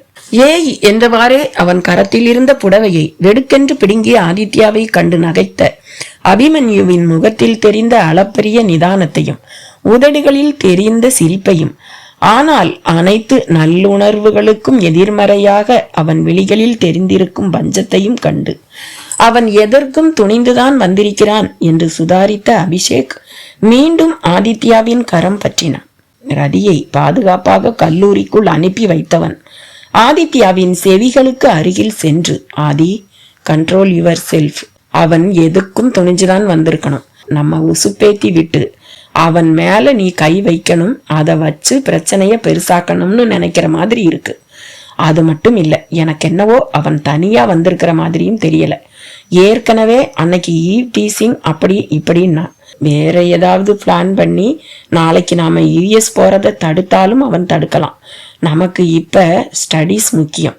கமான், லெட்ஸ் கோ என்று சொல்லவும் தம்பியின் குரலில் சட்டென்று தனது ஆங்காரத்தை அடக்கி கோபத்தை இழுத்து பிடித்தான் ஆதித்யா. அபிமன்யுவை கண்களாலேயே எரித்து விடுவது போல பார்த்துவிட்டு தனது ஆக்ரோசம், சீற்றம், வெறுப்பு, ஏமாற்றம் அனைத்தையும் காரில் காட்டிய ஆதித்யா அதனை சீறி கிளப்ப இருவரின் மீதும் தன் விழிகளை பாயவிட்டிருந்த அபிமன்யு மிதமான சிரிப்புடன் சன்கிளாஸை சுமந்திருந்த தன் இடது கரத்தை லேசாக அசைத்து வார்த்தைகள் வெளிவராமல் சியூ என்பது போல உதடுகளை மட்டும் அசைக்க சூறாவளி என ஆதித்யாவின் கார் கல்லூரியை விட்டு வெளியேறியது. அவர்களின் கார் கண்களில் இருந்து மறைந்ததும் கல்லூரியின் வளாகத்திற்குள் நுழையும் முன் ஒரே ஒரு நொடி நின்ற ரதி அபிமன்யுவை திரும்பி பார்க்க, ஆனால் நடந்தது எதுவும் தன்னை சிறிதளவும் பாதிக்காதது போல மீண்டும் தன் அலைபேசியில் மூழ்கியிருந்தவனை கண்டு ஏக்க பெருமூச்சு விட்டவளுக்கு எங்கு தெரிய போகிறது? மெல்லிய பர்கண்டி நிறத்தில் ஜார்ஜட் புடவையின் முந்தியில் தங்க நிறத்தில் அடர்த்தியான ஆரி வேலைப்பாடுகள் நெய்யப்பட்டு கிட்டத்தட்ட முழு முதுகும் தெரியும் அளவிற்கு தங்க நிற டிசைனர் பிளவுஸ் அணிந்து புடவை முந்தானையை தளரவிட்டு அலையலையான மென்மையான கூந்தலை முடியாமல் விரித்து விட்டதில் தேவதையென ஒளிர்ந்து நின்றவளை கண்டு அவன் உள்ளம் சிதறி இருந்ததை, அலங்காரமே எனக்கு தேவையற்றது என்று செருக்காக கூறுவது போல கழுத்திலும் காதிலும் சிறிய பர்கண்டி நிற அணிகலன்களை அணிந்து அதே நிறத்தில் பளபளக்கும் மூக்குத்தியோடு ஓவியத்திலும் வரைய முடியாத அளவிற்கு வானத்தில் இருந்து இறங்கி வந்த மன்மதனின் ரதியோ எனும் விதத்தில் தன்மேல் படர்ந்திருந்தவளை கண்டு அவன் இதயம் தவித்திருந்ததை, தான் புடவையை வெடுக்கென்று இழுத்த விதத்தில் தடுமாறி தன் மார்பில் கிட்டத்தட்ட பதிந்து விடும் அளவிற்கு புதைந்து இருந்தவளின் முகத்தை மருண்ட விழிகளோடு மாறாப்பை இறுக்கி பிடித்திருந்தவாறு நின்றிருந்தவளை அத்தனை அருகில் பார்த்திருந்தவன் ஏற்கனவே அன்று ஒரு நாள் தொலைத்திருந்த தன் மனதை மீண்டும் பறிகொடுத்திருந்ததை, ஆனால் உள்ளத்திற்குள் ஏற்பட்டு கொண்டிருக்கும் அலைகளின் ஆக்ரோசத்தையும் உணர்ச்சிகளினால் கொந்தளித்துக் கொண்டிருக்கும் மனதின் அதீத வேகத்தையும் அடக்கி ஆளத் தெரிந்தவன் ஆள் மனதில் ஏற்பட்டு கொண்டிருக்கும் ஆர்ப்பரிப்பையும் அணுக்கள் முட்டி மோதி கொண்டிருப்பதால் உண்டாகியிருக்கும் கொதிப்பையும் முகத்திற்கு கொண்டு வராமல் உணர்ச்சிகளை கட்டுப்படுத்துவதில் இவன் வல்லவனுக்கு வல்லவன் என்று. தந்தை 8000 அடிகள் பாய்ந்தால் இவன் 80,000 அடிகள் பாய்கிறவனாயிற்றே. கல்லூரியை விட்டு வெளியில் வந்தும் காரின் வேகத்தை குறைக்காமல் சூறாவளி போல சுழன்று கொண்டிருக்கும் மனதை அடக்க வழி தெரியாமல் தனது ஆங்காரத்தை காரின் வேகத்தில் காட்டி கோபம் தணியாமல் தவிக்கும் தமையனை பார்த்த அபிஷேக்கிற்கு ஆதித்யாவின் ஆங்காரத்தை நினைத்து சிறிதே கலக்கமாக இருக்க அவனை நிதானப்படுத்தும் முயற்சியில் இறங்கியவன், ஆதி கொஞ்சம் அஸ்வினி விஷயத்தை ஆறப்போடு என்று சொல்லவும் சட்டென்று அவனை திரும்பி பார்த்தவனின் பார்வையில் யாருக்காகவும் நான் அவளை விட்டு கொடுக்க மாட்டேன் என்ற வெறிதான் தெரிந்தது. நான் ஏன் அவ விஷயத்தை ஆற போடணும்? இவனுக்கு பயந்துகிட்டா? ஆதி நல்லா யோசிச்சு பாரு. இந்த இடத்துல வேகத்தை விட விவேகம்தான் முக்கியம். I know you are in deep love with Ashwini, but உன் லவ்வை ப்ரூவ் பண்றதுக்கு இது சரியான நேரம் இல்லை. அபிமன்யுவுக்கு உன்னோட நோக்கம் நல்லா புரிஞ்சிருக்கு. இன்ஃபேக்ட் எனக்கே அவன் இப்ப இவ்வளவு அமைதியா இருந்தது ரொம்ப சர்ப்ரைஸா இருந்துச்சு. அது மட்டும் இல்ல, அவன் நம்ம ரதிய அன்னைக்கு பிடிச்சதுக்கும் இன்னைக்கு பிடிச்சதுக்கும் வித்தியாசம் இருக்காதி. அன்னைக்கு என்னமோ அவன் நம்மள வான் பண்றதுக்காகத்தான் அவளை சட்டுன்னு இழுத்து பிடிச்சான். ஆனா இன்னைக்கு அவன் பிடிச்சதை பார்க்கும்போது ஏதோ அவனுக்கு அவளை பிடிச்சு போய் அவ சாரிய பிடிச்சு இழுத்த மாதிரி இருக்கு. இதுல நாளைக்கு நாம ஊருக்கு வேற போறோம். நாம விசாரிச்ச வரையிலும் அவன் இன்னும் 1 வாரம் இங்கதான் இருப்பான்.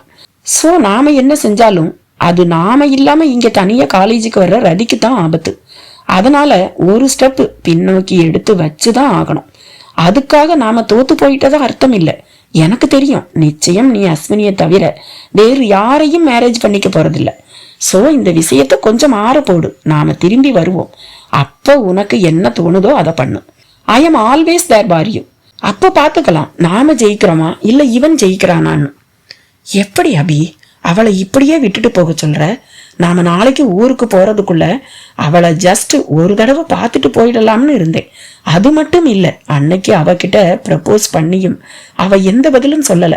அவ எனக்கு தான், வேற எவனுக்கும் அவ கிடைக்க விட மாட்டேன். பட் இன்னும் ஒரு தடவை அவளுக்கு அதை புரிய வச்சிடணும்னு நினைச்சேன். சலித்து கொண்டவனை கண்ட அபிஷேக் அவனின் தோளை தொட்டவன், I can understand your feelings Aadhi, but உன்னுடைய ஃபீலிங்ஸுக்கு இம்பார்ட்டன்ஸ் கொடுத்தீன்னா அப்புறம் பின்னாடி ரொம்ப கஷ்டமாயிடும். நாம திரும்பி இந்தியா வர்றதுக்கு இன்னும் 3 இயர்ஸ் ஆகும். அது வரைக்கும் நீ பொறுமையா இருக்கணும். இத்தனை நாள் இல்லாம அவன் அன்னைக்கு காலேஜ் வந்ததே நம்ம பாக்குறதுக்கு தான். ஏற்கனவே சொல்லி இருக்கேன், அன்னையில இருந்தே அவன் அஸ்வினிய சுத்தி பாதுகாப்புக்காக ஆளுங்களை ஏற்பாடு செஞ்சிருக்கான்னு. இருந்தும் இன்னைக்கு அவனே வந்திருக்கான்னா புரிஞ்சுக்க. அவன் நம்மோட ஒவ்வொரு அசைவையும் கவனிச்சுக்கிட்டு இருக்கான்னு அர்த்தம். நீ எந்த இடத்துல அவளை என்றவன் சற்று தயங்கி இவன் இப்பொழுது இருக்கும் நிலையை பார்த்தாள். எப்படியும் அஸ்வினியை விடமாட்டான் என்றே தெரிகிறது. ஆக அஸ்வினி நம் வீட்டுக்கு வரப்போகும் மூத்த மருமகள் என்ற முறையில் நீ எந்த இடத்துல அவங்கள பார்த்தாலும் நீ ஒரு அடி எடுத்து வைக்கிறதுக்கு முன்னாடியே அந்த விஷயம் அபிமன்யோட காதுக்கு போயிடும்.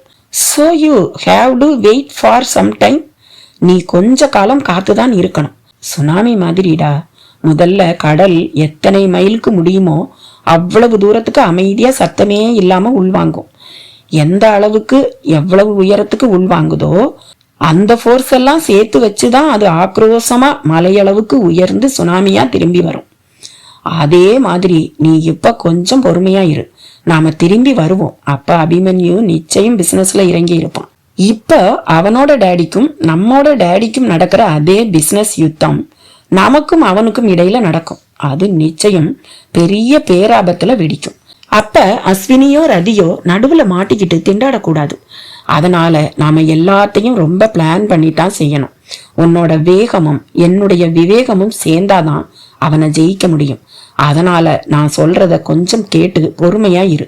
அவன் சொல்வதிலும் உண்மை இருந்தாலும் எந்த காரணம் கொண்டும் அஸ்வினியை இழக்க விரும்பாததாலும் தன் தங்கையை தன் எதிரியிடம் இருந்து காப்பாற்றுவதன் பொருட்டும் அன்றிலிருந்து தான் மீண்டும் இந்தியா வரும் வரை அஸ்வினியை பார்ப்பதில்லை என்று ஆதித்யா முடிவெடுத்தான்.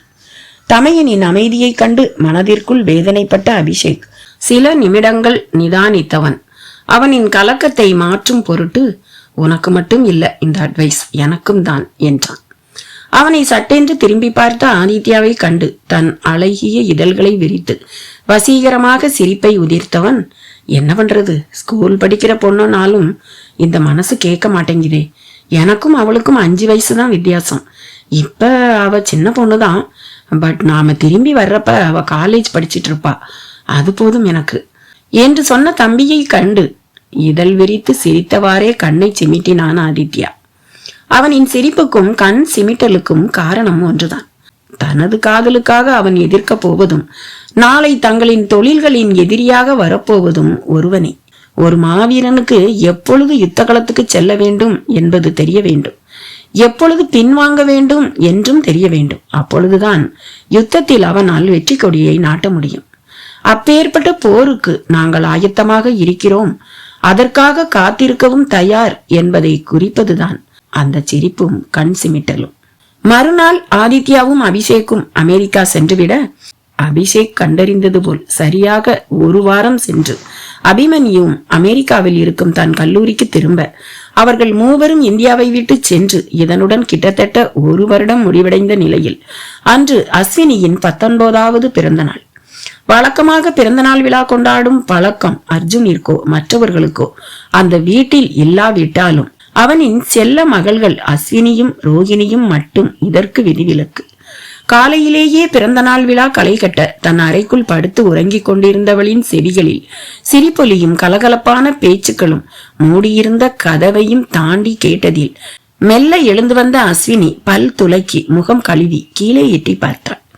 அங்கு அவளிடம் தங்கள் வரும் விஷயத்தை மறைத்து வைத்து அவளுக்கு இன்ப அதிர்ச்சி கொடுக்க விரும்பிய அஸ்வினியின் சித்தப்பா அருண் தன் மனைவி தமயந்தியுடன் அத்தை மகா அவளது கணவன் வினோத்துடனும் ஒன்றாக வந்திருந்தனர். குடும்பத்தினருடன் இணைந்து அந்த வீட்டின் மூத்த இளவரசியின் பிறந்த நாளை கொண்டாடுவதற்காக சித்தப்பாவையும் சித்தியையும் அத்தையையும் மாமாவையும் கண்டவள் மகிழ்ச்சி கூத்தாட விடுவிடுவென்று படிகளில் இறங்கி வர அவளின் கொலுசு சத்தத்தில் காலில் அமர்ந்திருந்த மகா திரும்பி பார்த்தவள், அசு பார்த்து, ஏன் இப்படி ஓடி வர, கீழே விழுந்துட போற என்று சொன்னவாறே எழுந்து மருமகளின் அருகில் சென்றவள் அவளை இறுக கட்டி அணைத்து கொண்டாள். மை காட், நீங்க எல்லாம் வரீங்கன்னு டாடியோ மம்மியோ சொல்லவே இல்லையே, ஏன் பாட்டி தாத்தா கூட சொல்லல என்று மகாவின் முகம் முழுவதும் முத்தமிட அவளின் அருகில் வந்த வினோத்தும் அருணும், அத்தையை பார்த்ததும் தான் சந்தோஷமா, எங்களையெல்லாம் கண்டுக்கவே மாட்டேங்கிற என்று சொன்னார்கள் முகம் முழுவதும் சிரிப்புடன். அவர்களின் அருகில் சென்றவள் இருவரையும் ஒருமுறை தழுவி விடுவிக்க, என் பேத்தியை கொஞ்சறதுக்கு எங்களுக்கும் ஒரு சான்ஸ் கொடுங்க என்ற சத்தத்தில் திரும்பி பார்த்தவள் அங்கு திவ்யாவின் அன்னை கலாவும் தந்தை சிவசுப்பிரமணியனும் நிற்பதைக் கண்டு அவர்களுக்கு அருகில் ஓடிச் சென்றவள் பாட்டியை இழுத்து அணைத்து முத்தமிட்டாள். வீடே கோலாகலமாக இருக்க தன்னை சுற்றி இருந்தவர்களை விழிகளில் நீர் ததும்ப பார்த்து நின்ற அஸ்வினியை many many many more happy returns of the day dear என்ற குரல் அதிசயித்து திரும்பி பார்க்க செய்ய அத்தை மகளின் கரங்களை இறுக பற்றி கொண்டான். நல்ல கலையான முக லட்சணத்துடனும் தந்தையை போல உயரத்துடனும் அழகிய புன்னகையுடனும் நின்றிருந்த மகா வினோத் அவர்களின் தவ புதல்வன், லண்டனில் மருத்துவ படிப்பு படிக்கும் 20 வயது இளைஞன் நிரஞ்சன். திவ்யாவின் தமையனான வினோத் ஏழ்மையில் பிறந்து வளர்ந்திருந்தாலும் தன் பெற்றவர்களின் சுகதுக்கங்களில் பங்கேற்பதற்கு என்று படிப்பில் முதன்மை வகித்து கல்லூரியில் படிக்கும் காலத்திலேயே வேலைக்கு செல்ல துவங்கி இருந்தான். தங்கை திவ்யாவிற்கும் அர்ஜுனுக்கும் திருமணம் முடித்த மறுநாள் சென்னைக்கு வந்தவன் பார்த்த அந்த நிமிடமே அர்ஜுனின் தங்கையான மகாவின் மீது காதலில் விழுந்தான். இருவரின் திருமணத்திற்கு குடும்பத்தினர் சம்மதம் தெரிவித்திருந்தாலும் திருமணத்திற்கு முன் 3 வருடங்களாவது வினோத் வேலைக்கு செல்ல வேண்டும் என்றும் அதுவரை மகாவை பார்ப்பதோ அல்லது பேசுவதோ கூடாது என்ற தன் கட்டளைக்கு கட்டுப்பட்டிருந்தவனின் நேர்மையும் உழைக்கும் திறனும் சாமர்த்தியமும் அர்ஜுனை வெகுவாக கவர அவன் ஒத்துக்கொண்டது போல 3 வருடங்களுக்கு பிறகு இருவரின் திருமணத்தையும் நடத்தி வைத்தான். கல்லூரியில் வினோத் தேர்ந்தெடுத்திருந்தது கணினி சம்பந்தப்பட்ட படிப்பு ஆகையால் மும்பையில் இருக்கும் தங்களின் ஏகே குழுமங்களின் மற்றொரு தொழிலகமான ஏகே தொழில்நுட்பத்தின் பொது மேலாளராக அவனுக்கு அர்ஜுன் பதவியை வழங்க தொழிலகத்தை கவனிப்பதற்காக திருமணம் முடிந்த சில மாதங்களிலேயே வினோத் மகா இருவரும் மும்பைக்கு பயணமானார்கள். இவர்களின் அழகிய தாம்பத்தியத்தின் பரிசாக மகிழ்ச்சியான இல்லற வாழ்க்கைக்கு சாட்சியாக பிறந்தவன்தான் நிரஞ்சன். தனது மகன் அபிமன்யுவை அமெரிக்காவிற்கு தொழில் மேலாண்மை படிக்க அனுப்பி வைத்த அர்ஜுன் நிரஞ்சனை அவன் விருப்பப்படி மருத்துவம் படிக்க லண்டனுக்கு அனுப்பி வைத்திருந்தான். இன்று நெருங்கிய குடும்பத்தினர் அனைவரும் எதிர்பாராத இன்ப அதிர்ச்சி போல திடீரென்று வந்திருப்பதை கண்டு அஸ்வினி பெரும் மகிழ்ச்சியில் சந்தோஷத்தில் மிதந்திருந்தாலும் தன்னை சுற்றிலும் தன் மனதிற்கு இனிய உறவுகள் ஆனந்த களிப்பில் மூழ்கி இருந்தாலும் வீடு முழுவதும் களி கூர்ந்து பரபரப்பாக இருந்தாலும் தனது கல்லூரி படிப்பு முடிவதற்கு இன்னும் 1 வருடத்திற்கு மேல் இருக்கிறது, இதற்கிடையில் வந்தால் படிப்பு தடைபடும் என்று அபிமன்யு இந்த பிறந்தநாள் விழாவிற்கு வராதது அவனின் வரவை ஆவலுடன் எதிர்பார்த்திருந்த அவனின் செல்ல தங்கைக்கு பெரும் ஏமாற்றமே. விழாவை வீட்டிலேயே கொண்டாடுவது என்றும் அதுவும் காலையிலேயே பிறந்தநாள் விழா கொண்டாடப்படுவது என்றும் முடிவெடுத்ததும் வீடே நெருங்கிய சொந்த பந்தங்களால் நிறைந்து இருக்க 10 மணி அளவில் அடர் நீல நிற பட்டு லெஹாங்காவில் தேவதையாக மின்னிக் கொண்டிருந்த மகளை ஆர்வத்துடன் காலில் அமர்ந்து அர்ஜுன் பார்த்து கொண்டிருந்தான் என்றால் வானில் இருந்து இறங்கி வந்த நீல நிற தேவதை போல காண்பவர்களின் கண்களை பறித்து சென்றுவிடும் பேரழகோடு நடமாடிக்கொண்டிருக்கும் மகளை விழிகளில் பெருமை பொங்க கண்டு ரசித்துக் கொண்டிருந்தாள் திவ்யா. சின்னஞ்சிறு சிட்டாக துள்ளிக்கொண்டு அங்குமிங்கும் ஓடிக்கொண்டு நிரஞ்சன், ரோகிணி மற்றும் தன் கல்லூரி தோழிகளுடன் அரட்டை அடித்துக் கொண்டு அவ்வப்பொழுது பெரியவர்களிடம் செல்லம் கொஞ்சிக் கொண்டு இருந்த அஸ்வினியின் அலைபேசி சினுங்கியது. எடுத்தவள் எதிர்முனையில் கேட்ட குரலில் திடுக்கிட்டு அதிர்ந்தாள். Happy birthday my love. 1 வருடம் கழித்து ஆதித்யாவின் குரல். அமெரிக்காவில் மாலை தங்களின் கல்லூரி முடிந்ததும் இரட்டையர்கள் இருவரும் தங்களது கல்லூரி தோழர்களுடன் கூடைப்பந்து விளையாடி கொண்டிருக்க வார இறுதி நாள் ஆதலால் தோழர்களின் வற்புறுத்தலின் பெயரில் பல மாதங்களுக்கு பிறகு இருவரும் நண்பர்களுடன் இணைந்து சென்றிருந்தனர். கலிபோர்னியா மாகாணத்தில் சான் பிரான்சிஸ்கோவில் உள்ள ஹாத்தார்ன்ஸ் கிளப்பிற்கு. முதலில் மது அருந்த மறுத்த ஆதித்யா பின் தோழர்களின் தொல்லைகளினால் மிதமாக அருந்த துவங்க நேரம் செல்ல செல்ல மதுவின் போதை லேசாக புத்திக்கு ஏற துவங்கியதில் ஆதித்யாவின் உள்ளம் அவளை தேடி சென்றது.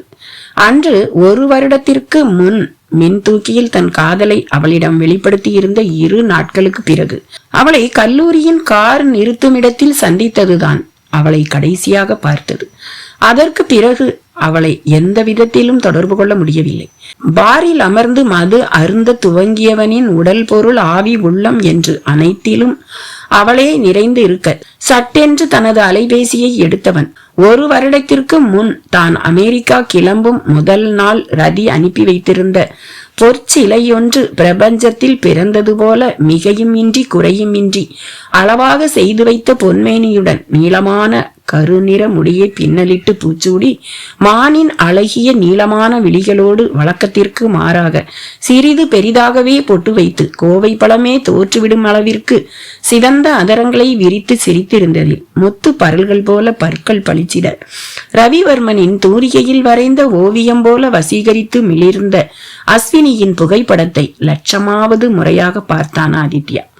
பார்த்திருந்தவனின் விழிகள் அவள் அதரங்களிலேயே நிலைத்து நிற்க ஒவ்வொரு பகலும் ஒவ்வொரு இரவும் நெருப்பாக தகித்து மனம் உலையாக கொதித்து இதயம் அவளின் பிரிவை நினைத்து எரிமலையாக கொந்தளித்து எழ சகோதரனின் பிடிவாதத்தால் இந்த நாள் வரை ஒரு முறையேனும் அவளை அழைத்து பேசி இராதவன் முதல் முறையாக அழைக்க முயற்சிக்கவும் அவன் அருகில் அமர்ந்து மது அருந்தாமல் அவனையே கவனித்துக் கொண்டிருந்த அபிஷேக் அவன் செய்ய போவதை நினைத்து சட்டென்று அவன் அலைபேசியை பிடுங்கினான்.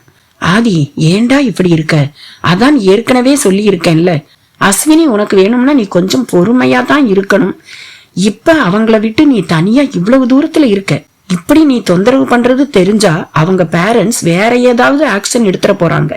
இந்தியா போன அப்புறம் நீ என்ன பண்ணணும்னு நினைக்கிறியோ அதை செஞ்சுக்கோ. I will always support you. Abhi பிளீஸ்டா, ஜஸ்ட் ஒரே ஒரு தடவை நான் அவகிட்ட பேசிடுறேன். ஐ மிஸ் ஹேர் சோ மச்டா. நான் பேசுறதுனால என்ன வந்துட போகுது? ஆதி, நீ பேசுறதுல ஒன்னும் நடக்காம இருந்தா சரி, ஆனா ஏதாவது ஏடா கூடமா நடந்துட்டா? அபிமன்யு காலேஜ் முடிஞ்சு இன்னும் 1 இயர் தான் இங்க இருக்க போறான்னு, அதுக்கு பிறகு இந்தியா போக போறதாவும் நமக்கு ஏற்கனவே செய்தி வந்திருக்கு. வந்த முதல் நாளே அவனுக்கு MD போஸ்ட் கொடுக்க அவங்க அப்பா ஏற்கனவே முடிவு செஞ்சு அனௌன்ஸும் பண்ணிட்டதாவும் விஷயம் லீக் ஆயிருக்கு. நாம இன்னும் இந்தியா திரும்ப 2 இயர்ஸ் இருக்கு. அவனுக்கு நல்லா தெரியும் நாம இந்தியா போன உடனே பிசினஸ்ல அவனைத்தான் முதல்ல எதிர்ப்போம்னு. அதுக்காகவே அவன் என்னென்ன பிரிகாஷன் எடுக்கணும், என்ன மாதிரி திட்டம் போடணும்னு நாம இந்தியாவில காலடி எடுத்து வைக்கிறதுக்குள்ளாகவே பிளான் போட்டிருப்பான். இதுல இப்ப நீ போன் பேசி ஒருவேளை அது அஸ்வினிக்கு பிடிக்காம போய் விஷயம் வெளியில போச்சுன்னா உன்னோட லவ்வை அவன் வேரோட அழிக்கவும் தயங்க மாட்டான். இல்ல ஒருவேளை உன்மேல வெறுப்புல அஸ்வினி வேற யாரையாவது லவ் பண்ணிட்டாங்கன்னா, சோ நாம நேரடியா அங்க போற வரைக்கும் நீ கொஞ்ச நாள் பொறுமையா தான் இருக்கணும் ஆதி. அபிஷேக்கின் பேச்சில் எவை ஆதித்யாவின் காதுகளை எட்டியதோ இல்லையோ, உன்மேல வெறுப்புல வேற யாரையாவது லவ் பண்ணிட போறாங்க என்ற வார்த்தைகள் நன்றாகவே செவிகளின் வழியாக மூளைக்கு சென்று சேர்ந்தது. ஆங்காரத்தில் மதுவை எதுவும் கலக்காமலே பாட்டிலோடு வாயில் கவிழ்த்து மடமட என்று குடிக்க துவங்கியவனை கண்ட அபிஷேக் பதறி போனான். அவனிடம் இருந்து மதுபாட்டிலை பிடுங்க முயற்சிக்க, ஆனால் உடும்பை போல இறுக்கி பிடித்திருந்தவனிடம் இருந்து பாட்டிலை வாங்க முடியாமல் தவித்தவனை வேகமாக பிடித்து தள்ளியவன் தங்களுக்கு வெகு அருகில் அமர்ந்து தன்னையே வைத்த கண் வாங்காமல் பார்த்தவாறே இருந்த தங்களின் கல்லூரி தோழி வெள்ளைக்கார இளம்பெண் சாண்ட்ராவின் இடுப்பை வளைத்து பிடித்து அவளை எழுப்பியவன், "do you want to dance with me?" என்றான், கண்களில் போதை படர்ந்திருக்க. ஆதித்யாவையும் அபிஷேக்கையும் கண்ட நாள் முதலே அவர்களின் அழகில் லயித்து இருந்த சாண்ட்ரா அவர்களின் பண வசதியையும் இந்தியாவில் அவர்களின் குடும்பத்திற்கு இருந்த பெயரையும் புகழையும் அறிந்து அதிசயிட்டு இருந்தவள். ஆதித்யா தன்னை நடனமாட அழைத்ததும் இதற்காகவே காத்திருந்தது போல மகிழ்ச்சியோடு ஒப்புதல் அளிக்க, பிடித்திருந்த அவளின் இடையை விடாமலே விடுவிடுவென்று டான்ஸ் பிளவரை நோக்கி நடந்த ஆதித்யா அவளுடன் சேர்ந்து நடனமாடத் தொடங்கினான். நேரம் ஆக ஆக அவன் ஆடுவதை நிறுத்தப் போவதே இல்லை என்பது போல தெரியவும், இதில் அவன் அவ்வப்பொழுது தனது மற்றொரு கரத்தில் வைத்திருந்த மதுவையும் அருந்தியவாறே இருக்க அவனிடம் சென்ற அபிஷேக், "ஆதி பிளீஸ், வேண்டாம்டா, ஏற்கனவே ரொம்ப குடிச்சிருக்க. This is not you. உனக்கு உன்னோட ரெகுலர் அளவை எப்பவோ தாண்டிட்ட, போதும்" என்றான். தன் சகோதரனின் இப்போதைய நிலை எங்கு கொண்டு செல்லுமோ என்ற படபடப்பு அவனுக்கு. அவனை ஒரு எரிக்கும் பார்வை பார்த்த ஆதித்யா, "நீ எப்படிடா அவ வேறொருத்தர லவ் பண்ணுவான்னு சொல்லுவ? அவ மட்டும் அவ என்னைய விட்டு வேற எவனையாவது லவ் பண்ணினான்னு வச்சுக்க, அவன் யாரா இருந்தாலும் அவனை கொன்னு புதைச்சிருவேன்" என்று சீரும் சிங்கம் போல கர்ஜிப்பவனை எப்படி சமாளிப்பது என்றே அபிஷேக்கிற்கு புரியவில்லை. இதற்குள் ஆதித்யாவின் உயரத்திற்கு எம்பிய சாண்ட்ரா முத்தமிடுவதைப் போல அவனது கன்னத்தை உரசியவாறு, தன்னை கொழு கொம்பாக இருக பற்றி அவளின் உடல் முழுவதும் தன் மேல் படருமாறு நின்றிருந்தவளின் முகத்தை திரும்பி பார்க்கவும் சாண்ட்ராவின் செந்நிற சாயம் பூசப்பட்ட செவ்விதழ்கள் ஆதித்யாவின் வலிமையான உதடுகளை அளவுக்கு அதிகமாக நன்றாகவே உரசியது. நடன மேடையில் தன் உடன் பிறந்தவனை காற்று கூட புக முடியாத அளவிற்கு அணைத்தவாறு கிட்டத்தட்ட முத்தமிடுவது போல தன் மெல்லிய உதடுகளால் உரசியவாறே நெகிழ்ந்து குலைந்து நிற்கும் பேரழகியையும் அவளின் முகத்தையே இமை கொட்டாமல் குனிந்து பார்த்திருந்த ஆதித்யாவையும் சற்று தள்ளி அமர்ந்து பார்த்து கொண்டிருந்த அபிஷேக்கிற்கு தனது சகோதரனின் போக்கு அடிவயிற்றை பிசைய துவங்கியது. தலையில் இரு கரத்தையும் வைத்து மேஜையில் கவிழ்ந்தவன் கிழிஞ்சது. ஏற்கனவே அளவுக்கு அதிகமா குடிச்சிருக்கான், இதுல இவ வேற தூண்டி விடுறாளே, இது எங்க போய் முடிய போகுதோ, நான் சொல்றத கேட்கிற நிலைமையிலையா அவன் இருக்கான் என்று எண்ணி மனதிற்குள் குமரி கொண்டிருக்கையில் அவனின் தோள் மீது கை வைத்த ஆதித்யாவை கண்டு ஆச்சரியத்தின் எல்லைக்கே திகைப்பின் உச்சிற்கே சென்றான் அபிஷேக். லெட்ஸ் கோ அபி என்று விட்டு தள்ளாடியவாறே நடக்கும் தமையனை கண்டு அபிஷேக்கிற்கு அத்தனை நிம்மதியாக இருந்தது. என்னதான் சகோதரர்கள் இருவரும் ஒழுக்கத்தில் பெற்றோரை கடைபிடித்திருந்தாலும் திருமணத்திற்கு 2 வருடங்களுக்கு முன்பு தங்களின் அன்னையை பிரிந்திருந்து தங்களின் திருமணம் நடக்கவிருப்பதற்கு வாய்ப்பே இல்லை என்ற சூழ்நிலையில் கூட தன் ஒழுக்கத்தை தவறவிடாமல் வாழ்ந்து தன் காதலியையே கைப்பிடித்திருந்தாலும் இன்று ஆதித்யா இருந்த நிலையில் அவனை கட்டுப்படுத்துவது மிகவும் கடினமே என்று எண்ணியிருந்த அபிஷேக்கிற்கு இதுவரை அடக்கி வைத்திருந்த மூச்சு நிம்மதியுடன் வெளிவந்தது. இதற்கு மேல் ஒரு நிமிடம் கூட அவனை இங்கு இருக்கவிடக்கூடாது என்று முடிவெடுத்தவன் தள்ளாடும் ஆதித்யாவின் தோள் பற்றி காருக்கு அழைத்து சென்றான். தங்களின் முதுகையே வெறித்து ஆச்சரியத்தில் விழிவிரிய இரட்டையர்களின் ஒற்றுமையையும் ஒழுக்கத்தையும் கண்டு அதிசயித்து பார்த்திருக்கும் தங்களின் வெளிநாட்டு தோழியின் பார்வையை உணர்ந்து சிரித்தவாறு கிளப்பிற்கு செல்லும் பொழுது அல்லது வேறு எந்த சமயத்தில் மது அருந்தும் பொழுதும் ஆதித்யா அபிஷேக் இருவரில் ஒருவர்தான் மது அருந்துவது வழக்கம். என்னதான் அளவை மீறி குடிக்காவிட்டாலும் இன்றை போல என்றாவது ஒரு நாள் நேர்ந்தால் இருவரும் குடித்துவிட்டு காரை செலுத்துவது நல்லதல்ல என்பதால் அவர்களுக்குள் செய்து கொண்ட உடன்படிக்கை தான் அது. ஆதித்யாவை முன்னிருக்கையில் அமர வைத்தவன் காரை ஸ்டார்ட் செய்ய துவங்க 10 நிமிடங்களுக்கு முன்னரே மது தன் வேலையை துவங்கி இருந்தாலும் வாய் திறந்து ஒரு வார்த்தை கூட பேசாமல் இருக இதழ்களை மூடி அமர்ந்திருந்தவனை அவ்வப்பொழுது திரும்பி திரும்பி பார்த்து காரை செலுத்தி கொண்டு வர என்ன நினைத்தானோ சட்டென்று தனது அலைபேசியை எடுத்த ஆதித்யா அஸ்வினியின் எண்ணிற்கு அழைத்தான். காலையில் இருந்தே அபிமன்யுவின் அழைப்பை எதிர்பார்த்து இருந்தவள் நேரம் செல்ல செல்ல அவன் அழைக்கும் சுவடே தெரியாததால் அவன் அழைக்கும் வரை தானும் பேசப்போவதில்லை என்று உறுதியோடு பிடிவாதமாக இருக்க பிறந்த நாள் விழா முடியும் தருவாயை நெருங்கி இருந்தும் இன்னமும் தன்னை அழைத்து வாழ்த்து கூறாத அண்ணனின் மேல் கோபம் கொண்ட அஸ்வினி அவளே அபிமன்யுவை அழைக்கவும் அமெரிக்காவில் நடு இரவு தாண்டி அதிக நேரம் ஆகி இருந்ததில் 2-3 முறை கழித்து அழைப்பை எடுத்தான். என்ன அண்ணா, ரொம்ப எதிர்பார்த்துக்கிட்டே இருந்தேன், நீங்க விஷ் பண்ணுவீங்கன்னு, மறந்துட்டீங்க பாத்தீங்களா? கொஞ்சம் தங்கையிடம் மன்னிப்பு கேட்ட அபிமன்யுவிடம் சிறிது நேரம் பேசிக்கொண்டு இருந்தவள் மீண்டும் அத்தை மகனிடமும் தங்கையிடமும் தோழிகளிடமும் அரட்டையில் மூழ்க துவங்கியிருந்த நேரம்தான் அழைத்தான் ஆதித்யா. ஏற்கனவே அபிமன்யுவிடம் பேசிவிட்டதால் அருண் சித்தப்பாவும் இங்கு இருப்பதால் வேறு யார் தன்னை அமெரிக்காவில் இருந்து அழைக்கப் போகிறார்கள் என்ற யோசனையுடன் அழைப்பை எடுத்தவள் ஏற்கனவே நொந்து போயிருக்கும் தன் தமையனை கண்ட அபிஷேக் இதற்கு மேலும் அவனை தடுப்பது ஆகாத காரியம் என்று விட்டுவிட ஹாப்பி பர்த்டே மை லவ் என்று நாக்கு குளறும் வகையில் பேசியவனின் குரலில் அந்த நேரத்திலும் மதுவின் போதையில் அகப்பட்டு கொண்டிருந்ததாலும் கணீர் என்ற சிம்மத்தின் தொனியில் காதல் ரசமும் கலந்து வாழ்த்து கூறுபவனின் சத்தத்தில் சில நிமிடங்கள் திகைத்து அமர்ந்தாள் அந்த இளம் பேதை. 1 வருடம் கழித்து அவனின் குரல். ஆனால் கல்லூரியில் தன் காதலை வெளிப்படுத்திவிட்டு சென்றவன் இதுநாள் வரை தன் நலம் காண விளையாதவன் திடீரென்று காரிருள் சூழ்ந்த கரிய மேக கூட்டங்களுக்கு இடையில் மறைந்தது போல தன்னை மறைத்து இருந்தவன் இன்று திடுமென அழைத்தாள்.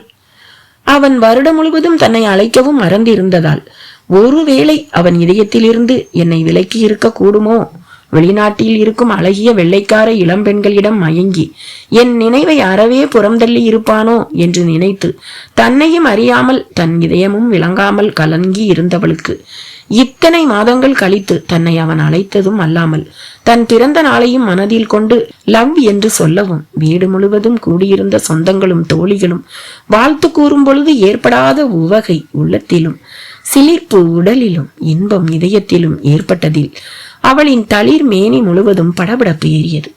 நீண்ட காலத்திற்கு பிறகு அவனின் குரலும் காதல் வழியும் அவனின் குரலின் மென்மையான துணியும் தன் மனதிற்குள் ஏற்படுத்தியது மகிழ்ச்சியையா அல்லது அவனை பிரிந்திருப்பதால் ஏற்பட்ட வேதனையையா, இல்லை தன் நிலையறிய கூட மறந்திருந்தவனின் மீது கொண்டிருந்த கோபமா என்று உணர்ந்து கொள்ள முடியாமல் பிரம்மையும் அதிர்ச்சியும் ஒருங்கே உடைந்து தத்தளித்தவனின் உள்ளத்திலும் தன்னை யார் என்று அறிமுகப்படுத்தி கொள்ளாமலேயே அவள் புரிந்து கொண்டாலும் அழைப்பை துண்டிக்காமல் அமைதியாக இருப்பவளின் மனதிற்குள் ஏற்பட்டு கொண்டிருக்கும் சஞ்சலத்தை அவளின் உணர்வுகளை அந்த மிதமிஞ்சிய போதையிலும் கண்டுகொண்டான் ஆதித்யா.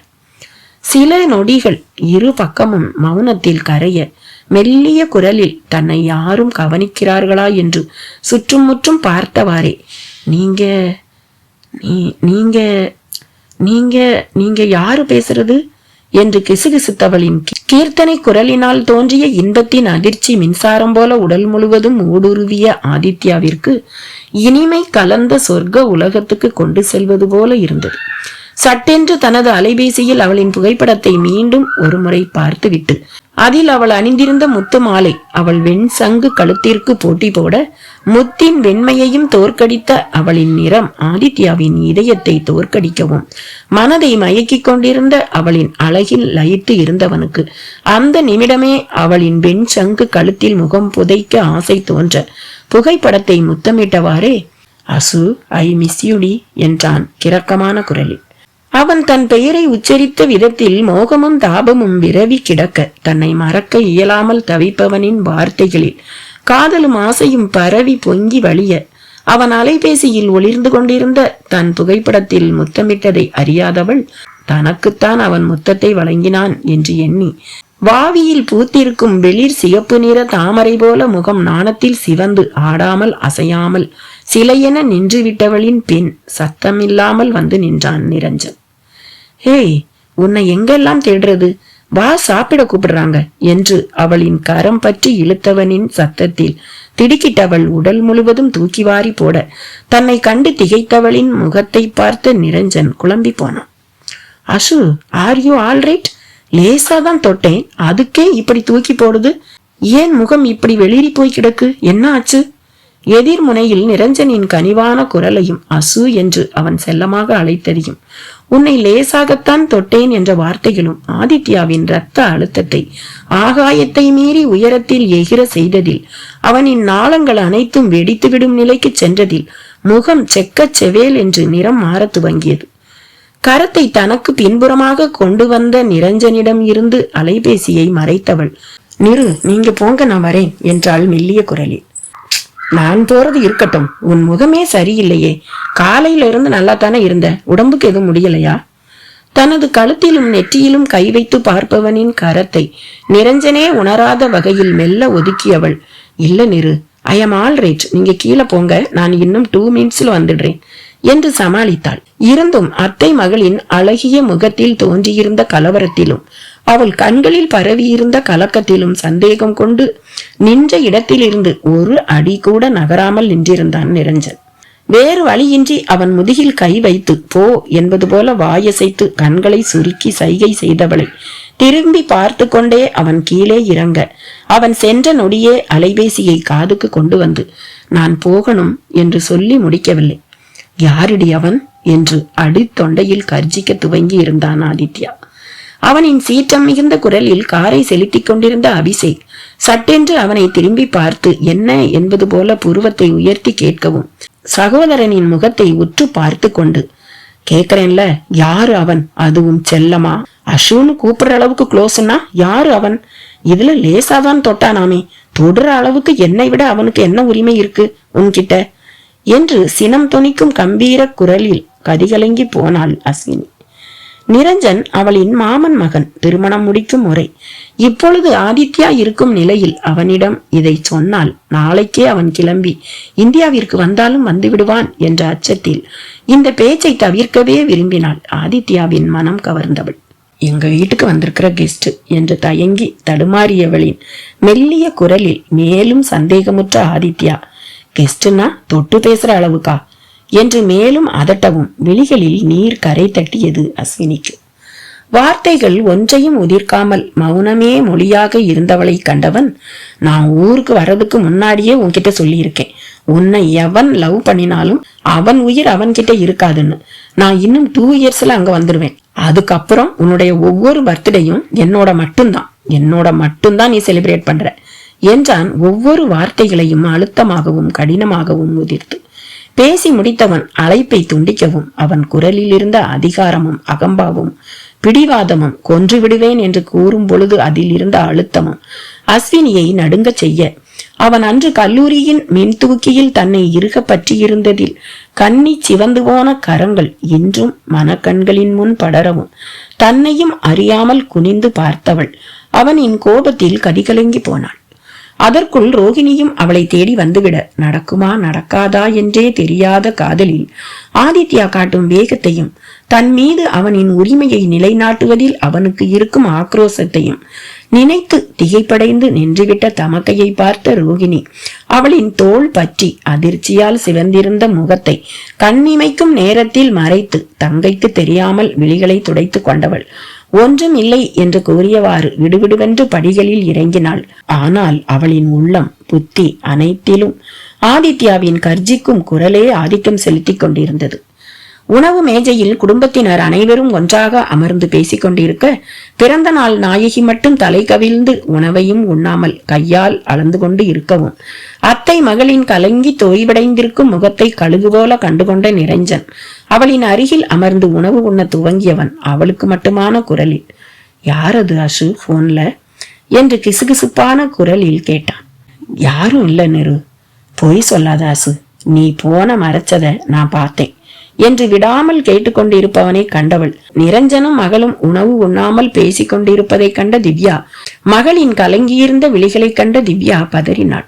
அசு, என்னடி ஆச்சு என்ற அன்னையின் கேள்விக்கு ஒன்றும் இல்லை என்று தலையசைத்த மகளின் தலைமுடியை கோதியவாறே, அபி இங்க இல்லையேன்னு அலறியா என்று கேட்கவும் இதுதான் சமயம் என்று நினைத்து அஸ்வினி ஆம் என்பது போல தலையசைத்தாள்.